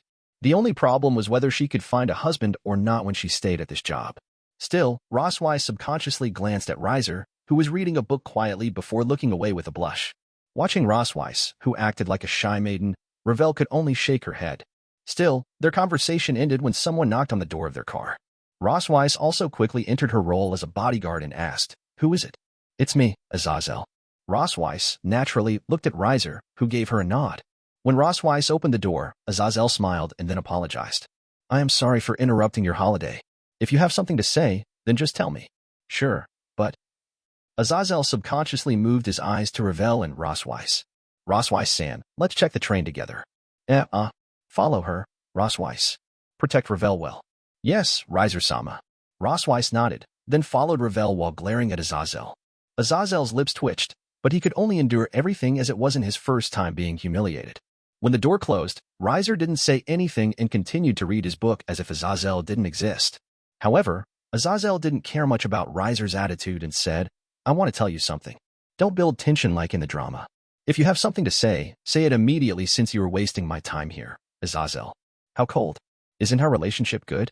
Azazel felt that Riser was too cold, which was different from how Riser acted when Riser conquered the Gremory. If you don't keep Vala by your side, then I won't act like this. What do you mean? Azazel was startled. If that's all you want to say, then leave. Wait a moment. Azazel took a deep breath and then said, I found out that Ajuka was related to the killing of Surzek. As he finished those words, he waited for Riser's expression, but unfortunately, he couldn't see anything. Is that so? What do you want me to do then? What did you want Riser to do? Did Azazel want Riser to kill Ajuka? Did Azazel wish for Riser to clear up the crime on Vala? Riser wasn't sure what Azazel was planning. But so what? Don't you care about this? Azazel frowned. Surzek had died, and what's the use of making a fuss of it? How could you say that? Riser looked at Azazel, who was shaken, and asked, Do you have proof? You don't have one, right? If so, then congratulations, you have wasted my time. However, even if there was proof that Ajuka was related to Surzek's crime, what could it do? Death had no use. Moreover, Ajuka's position in the underworld is important, and no one can change his position, except Riser himself. Nevertheless, Riser felt that everything was so fishy, especially when Azazel came to him like this. It felt like he was being wrapped by an invisible thread that entangled himself, slowly trapping him without him realizing it. Yet, he decided to ignore it as he knew it wasn't the time to end everything. Moreover, by letting himself be trapped, he felt like he could take out everything that tried to take him down. I mean, don't you want to take Ajuka down? Azazel still asked. Why should I? Ajuka helped me to kill Surzek. That's good, isn't it? Or do you think I like Surzek or something? Are your eyes blind that you couldn't see what had happened at the Kuo Academy before? Azazel was in a daze, clearly showing his disbelief when Riser didn't even act like a proper Lucifer, which Riser usually showed in front of everyone. Instead, Riser showed that he was happy and clearly might even have danced by Surzek's death. However, have you talked about this to anyone else? Riser suddenly asked. Azazel was startled, but he shook his head. No, you're the only one. Naturally, he didn't tell those who were related to Vala, as those individuals also knew this matter. Is that so? Then you might be careful, or else Ajuka might kill you. Ajuka? Wasn't it you who wished to kill me? Being blatantly threatened like this, Azazel wasn't sure how to react, but he still had confidence that Riser wouldn't do something like that, especially Come on. I am loyal to you. Gremory is yours, right? Won't you protect me? Gremory aside, you are different, Azazel. Riser stared at Azazel and said, If that's all, then leave. Azazel was in shock as he realized that Riser had treated him as an enemy. There was no acting, disguise, or hypocrisy anymore. Riser had already labeled him as an enemy, and as Riser's enemy, he would be killed. Azazel fell in silence as his entire body was wet due to his cold sweat.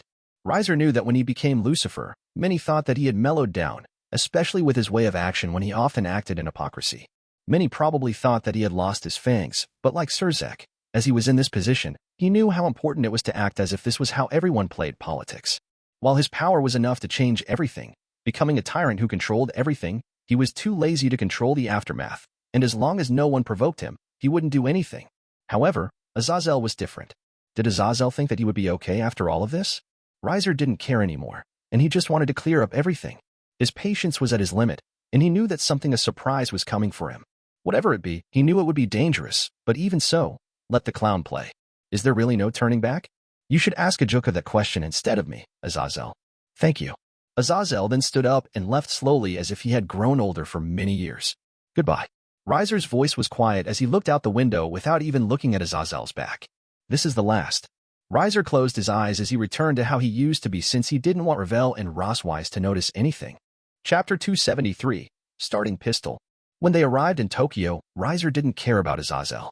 Instead, he went on holiday with Ravel, leaving Rosweiss in the care of the East Yukai faction.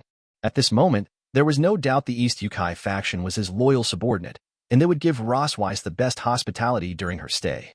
As for him, he spent a day with Ravel. While there were many places they wanted to visit, on the first day, they focused on the famous theme park in Tokyo before staying at the hotel for a night, fully enjoying their stay. Watching him focus on her, Ravel was so happy that she used everything about her that her power of regeneration also started to evolve so she could become even stronger.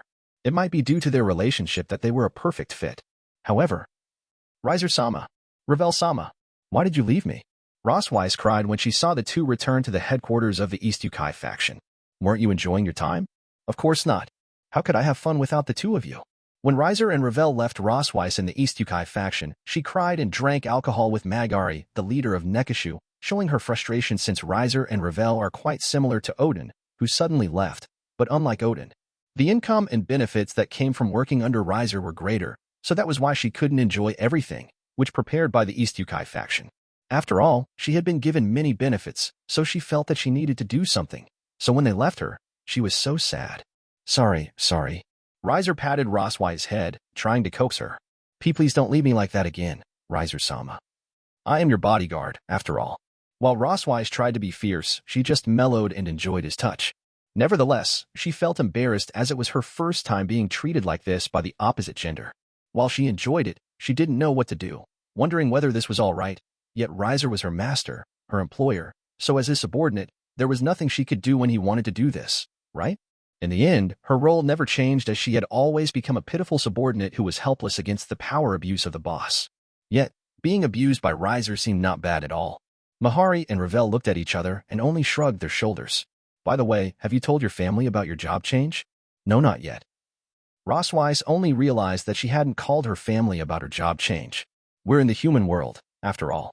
You might as well talk to them. Well, that's true. Rias nodded. Then, I will talk with my family first, Riser-sama. She excused herself and took her mobile phone, ready to talk with her family. By the way, I have heard that you got Kuroko with you. Riser was startled when Magari suddenly talked with him, but he nodded. Are you familiar with her? I do. Magari nodded. Her mother is part of my group, but she was too pitiful, especially following such a male. She sighed, then shook her head. Anyway, I am glad that Kuroko and Chiron, Kaniko's previous name, are okay. As long as they were part of Riser's harem, everything was going to be okay. Riser might have many enemies, and they were all strong, but he was stronger. Frankly, when Riser was coronated as the Lucifer, the East Yukai faction held a party as they were happy that their shadow leader became the #1 person on the devil and even the 3 factions. After all, the higher his position was, the greater their pride was, as it meant that they didn't choose the wrong leader. Magari licked her lower lip and thought that she wanted to make a few kitties with Riser after this. Still, Riser wanted to say that Kaniko wasn't part of his women, but he was too lazy to refute, so he didn't bother to say anything. You are not going back soon, right? No, I plan to take it easy for a week. Even though he had gone on a holiday with Ravel, it didn't mean that he was going back soon. He just went to the human world, and it would be a shame just to go back directly. There were many things that he wanted to do, and he felt that he might as well do it during his stay in the human world. It was a rare chance, and his holiday gave him an alibi. Still, there was something that made him curious. What's wrong with Kuroka's father? Father? Magari, who wanted to latch onto Riser, stopped and wondered whether it was okay for her to talk. But even if she didn't want to talk, she knew that he couldn't stop her. If she was tortured in bed with his unique methods and gave up later, she might as well give up now, so she could enjoy his love and care. I'm not really sure since they never told me much about this bastard, but for one thing, he never loved her wife or his children. In his eyes, they aren't even his family, as his life is only for research. It wasn't until they died to the failure of the research, leaving Kuroko and Chiron. By then, I had lost contact with them, and by that time, Kuroko would have become a reincarnated devil.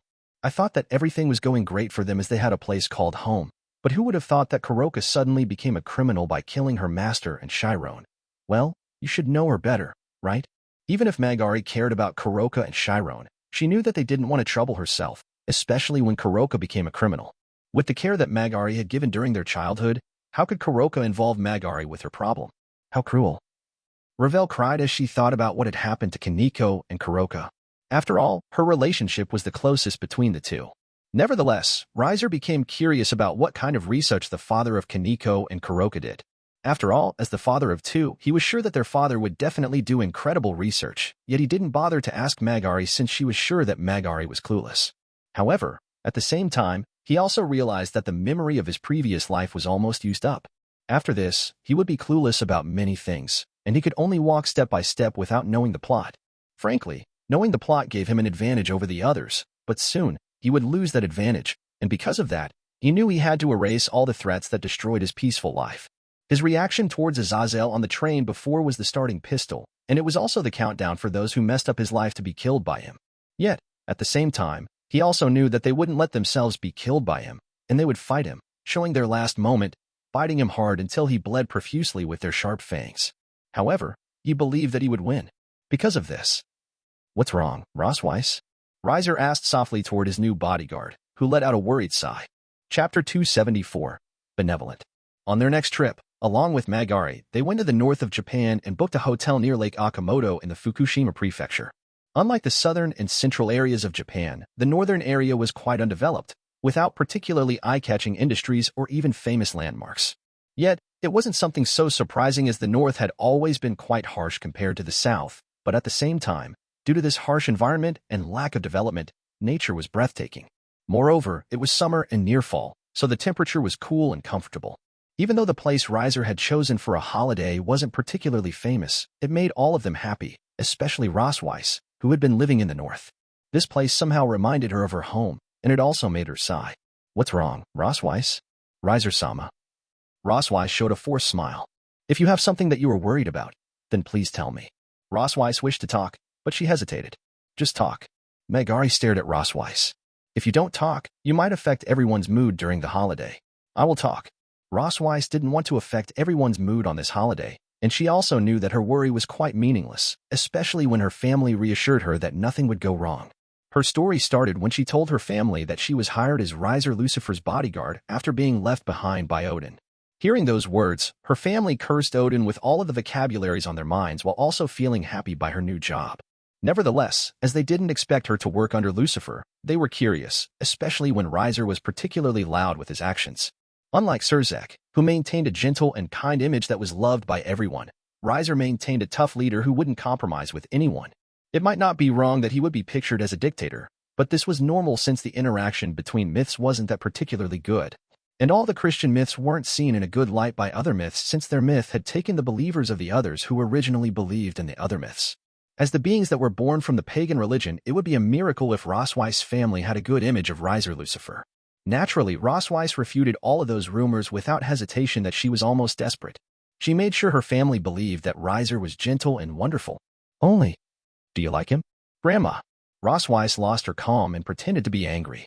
Within her family, her relationship with her grandmother was the closest as she had always been taken care of by her grandmother, considering how busy her parents were. Being teased like this by her grandmother, she couldn't help but show her temper. Do not tease me, Grandma. Moreover, he is a married man. Then, are you going to become his second wife? Say second wife? Nevertheless, it was impossible for their family to be relieved since they didn't know much about Riser, and they were afraid of Rosweiss being played by such a mighty being. But Rosweiss was angry by their misunderstanding, and she told them what was happening during her stay in the underworld, especially when she was almost dying, and the Norse myth was almost going on a war with the devil, fallen angel, and angel due of Riser's toughness. Still, as the mythology that was born during the Viking era, being manly and courageous was the #1 trait that was sought by many who were born from the Norse myth. Even more, Riser was standing at the top of everyone. When they thought about this, the probability of Riser showing an interest in a country girl like Rosweiss didn't seem that high, right? While those words made Rosweiss depressed, she also felt quickly cheered up since she knew he was married, so she shouldn't have an expectation of him, and she changed the topic to what was happening in her country. Loki-sama is a bit noisy. Loki-sama? Is it okay? Even though they might say it lightly, Rosweiss knew that this matter wasn't small, especially when she knew Odin planned to become the ally of the devil, fallen angel, and angel. The power of the alliance of devils, fallen angels, and angels also started to grow, especially when they gained the alliance of the East Yukai faction and Japan pantheons. Due to Nurarihion's effort and smooth relationship with everyone, along with knowing the horror of Riser, he made the Japan pantheons become the ally of the devils. Nurarihion also loved this job since he knew as long as Riser could control every supernatural being in the land of the rising sun, he would be the one who was entrusted by Riser to lead this country. Following Riser definitely wasn't a shame. Instead, it was something that Nurarihion could be proud of. At the moment, the only factions that hadn't followed Riser were the West Yukai faction and the 5 principal clans. The West Yukai faction aside, as the leader of this Yukai faction started to communicate with Seraphal to talk about the alliance. The opinion of the 5 principal clans were diverse, as some of the families of the 5 principal clans didn't have a good impression of the current Lucifer. Yet, this reaction was normal since those families had a relationship with Vala and his group 3 years ago. Riser, who was the source of Vala's nightmare and also destroyed many things that they loved, definitely wasn't something that they wanted to befriend. However, those who got a good impression of Vala and his group were only the young generation. The old generation leaned toward the alliance of the devil, the fallen angel, and the angel as the threat of the Cows Brigade started to spread in their direction. Riser didn't care about that humans, since sooner or later they would die. He, as the devil, would outlive them, so their opinions didn't matter. Nevertheless, with the Japanese pantheons and the Norse pantheons, the power of the alliance grew stronger. Yet, similar to the 5 principal clans, within the Norse pantheons, there were also those who hated this alliance and wished to break it. However, Odin, who wished for the future of the Norse myth, wished for the alliance, and his movement was supported by the majority, which caused those who were dissatisfied could only bear their rejection. Naturally, it didn't mean that they gave up, as they seemed to plan to kill Odin, so this alliance would stop. Who is the leader who rejects Odin's wish for peace? Riser asked. It should be Loki-sama. Loki? That trickster god? Ravel was surprised, but Riser raised his eyebrow. You mean that bestial lover? Everyone. Rosweiss opened her lips, then closed them again. She knew that Riser had disrespected Loki, but she couldn't argue since it was a fact. Yet, for Loki, who could shape-shift into many shapes, the moral value that was held by others didn't matter to him. Why? Why didn't he want peace? Megari asked, since she wasn't familiar with the other myths. Because if this alliance succeeds, then Ragnarok won't happen. Ragnarok. Naturally, Riser was familiar with this term, as it was the judgment day of the Norse myth. He showed a light smile, then comforted Rosweiss softly. Everything is going to be okay. Your family told you that everything is all right, right? Then, believe in them. Moreover, even if Odin might seem unreliable, he is still the king of the gods of your myth. Lastly, he isn't alone. Many also support him, like your family. So if they tell you that it will be all right, then believe them. Hearing those words, Rosweiss also started to believe in her family. Yes. Then, let's have a drink. For the alliance. For the alliance. 3x. Wait, are you going to drink too, Ravel? Can I, Oniai-sama? Anyway, Riser thought that he was going to leave tonight. Chapter 275. Ragnarok. You were crazy, Azazel. Odin laughed as he rested in his room on the Valhalla. The alliance between the devil, the fallen angel, and the angel was about to be forged. Even so, there weren't many things that he needed to do, as those small things could be handled by the others. Instead, what he needed to focus on was to face the Japanese pantheons, a group that attracted him the most. The alliance had a connection with the Japanese pantheons, and becoming part of the alliance would make the Norse myth have a connection with Japanese pantheons. While some of the members of the Norse myth rejected this alliance, as long as he, Thor, and the majority of the gods agreed, this alliance would be settled down. So what does he need to worry about? Instead, the one that needed to be worried was the alliance, as they needed to protect him from those who wished to destroy their alliance. Odin somehow chuckled and felt happy when he could make Riser that troublemaker to be in trouble. Still, who would have thought that all of a sudden, in the middle of the night, when he was about to enjoy the warmth of the woman, Azazel suddenly called him and told him that Riser was going to kill him. Was this fallen angel crazy? Odin had to admit that Riser was a tough nut to crack. Unlike his predecessor, Riser wouldn't bend down on his principle, but at the same time, when he thought of someone as his friend, he would warm up. Riser was like a warrior. If Riser hated someone, he would hate him to death, but if he liked someone, he would treat him best. Moreover, Riser really wished for this peace. Odin could tell that Riser didn't lie, and all the words that Riser said at that time were coming from Riser's heart. Still, the heart of one was a mystery, and it was impossible to predict everything. Because of this, he gave Rosweiss to Riser, since he could tell that Riser seemed to have an interest in Rosweiss. Frankly, Odin couldn't understand Riser's type of woman, since there were many women who were S***ier and more beautiful than Rosweiss, yet Riser was so gentle toward that disappointing beauty. You have to believe me. He is real. He is going to kill you. I'm not talking about any nonsense. Odin, you have to be careful. Even if Odin laughed at him, Azazel didn't give up telling Odin that Odin's life was in danger. Yet, you were joking. Odin laughed. There is no way that he will kill me. Odin sighed, then said, even if he kills me, can he really kill me? I am here in Valhalla. While I admit that I might not be as strong as him, I am not alone. I have Thor and other powerful gods besides me. Moreover, I have my army. Even if he plans to kill me, how can he kill me? Azazel wanted to explain, But he couldn't since he knew he lacked the ability to explain how Riser was going to kill Odin.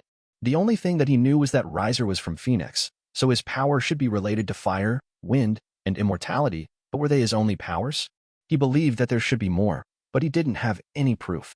Moreover, he also wasn't sure how to refute Odin, especially when Valhalla security was top-notch. Odin snorted. I am not looking down on you, the devil, the fallen angel, and the angel, but you should look at the reality, Azazel. If we fight with all our might, it might be different, but if he is alone, what can he do?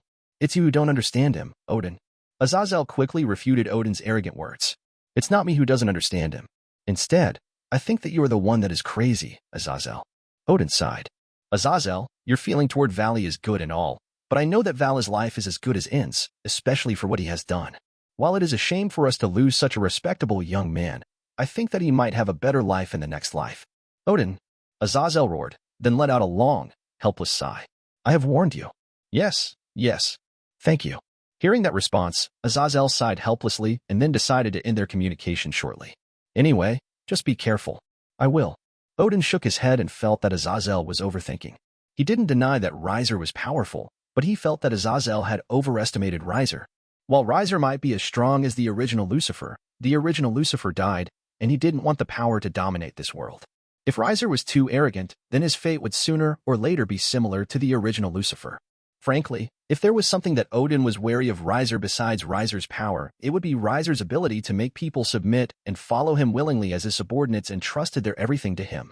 Moreover, he also wondered why those Japanese pantheons decided to follow the alliance. Was there something that he didn't know? That probability was high, but Odin felt that Azazel was too extreme as he didn't think that Riser would come out to kill him. Moreover, as he had said before, it was impossible for Riser to kill him unless Riser entered the Valhalla, but could he? If Riser wanted to visit Valhalla, Odin would be immediately notified, and many also knew about Riser's visit. Being surrounded by many, what would Riser do? Riser might be immortal, but facing so many gods and under the observation of all the masses on the Norse myth, he was as good as helpless. But, Odin suddenly felt dizzy, and then he felt an intense pain in his body before he looked down and saw a hand pierce through his heart, killing him. But as it was his heart that was destroyed, he still could stay alive, at least for a moment. He is such a good friend. You should listen to him, you know? Hearing this familiar voice, Odin wanted to say something, but his head was beheaded. Riser then looked at Odin's crumbling body and cleaned up all the blood on his hands by boiling them at a high temperature. As expected of the area of invisibility, even if his opponent had a godly eye, it was meaningless. Looking at Odin, who showed disbelief and an expression as if asking why, he was expressionless as ever and thought of ending everything as soon as possible. Using falsifier, Riser changed his appearance into Loki, the evil god who wanted to kill Odin. By then, his hand suddenly grasped something as he used the power of Kote Kote no Mi, but this wasn't enough, so he also used his sacred gear, Unknown Dictator, to control all the signals on this world, controlling all the communication devices. So everyone on the 9 worlds could see everything. Holding the head of Odin, Riser, who disguised himself as Loki, shouted, I killed the traitor of our myth. Now, it's time to start Ragnarok. Everyone fell in silence for so long before they were hit by an unprecedented panic,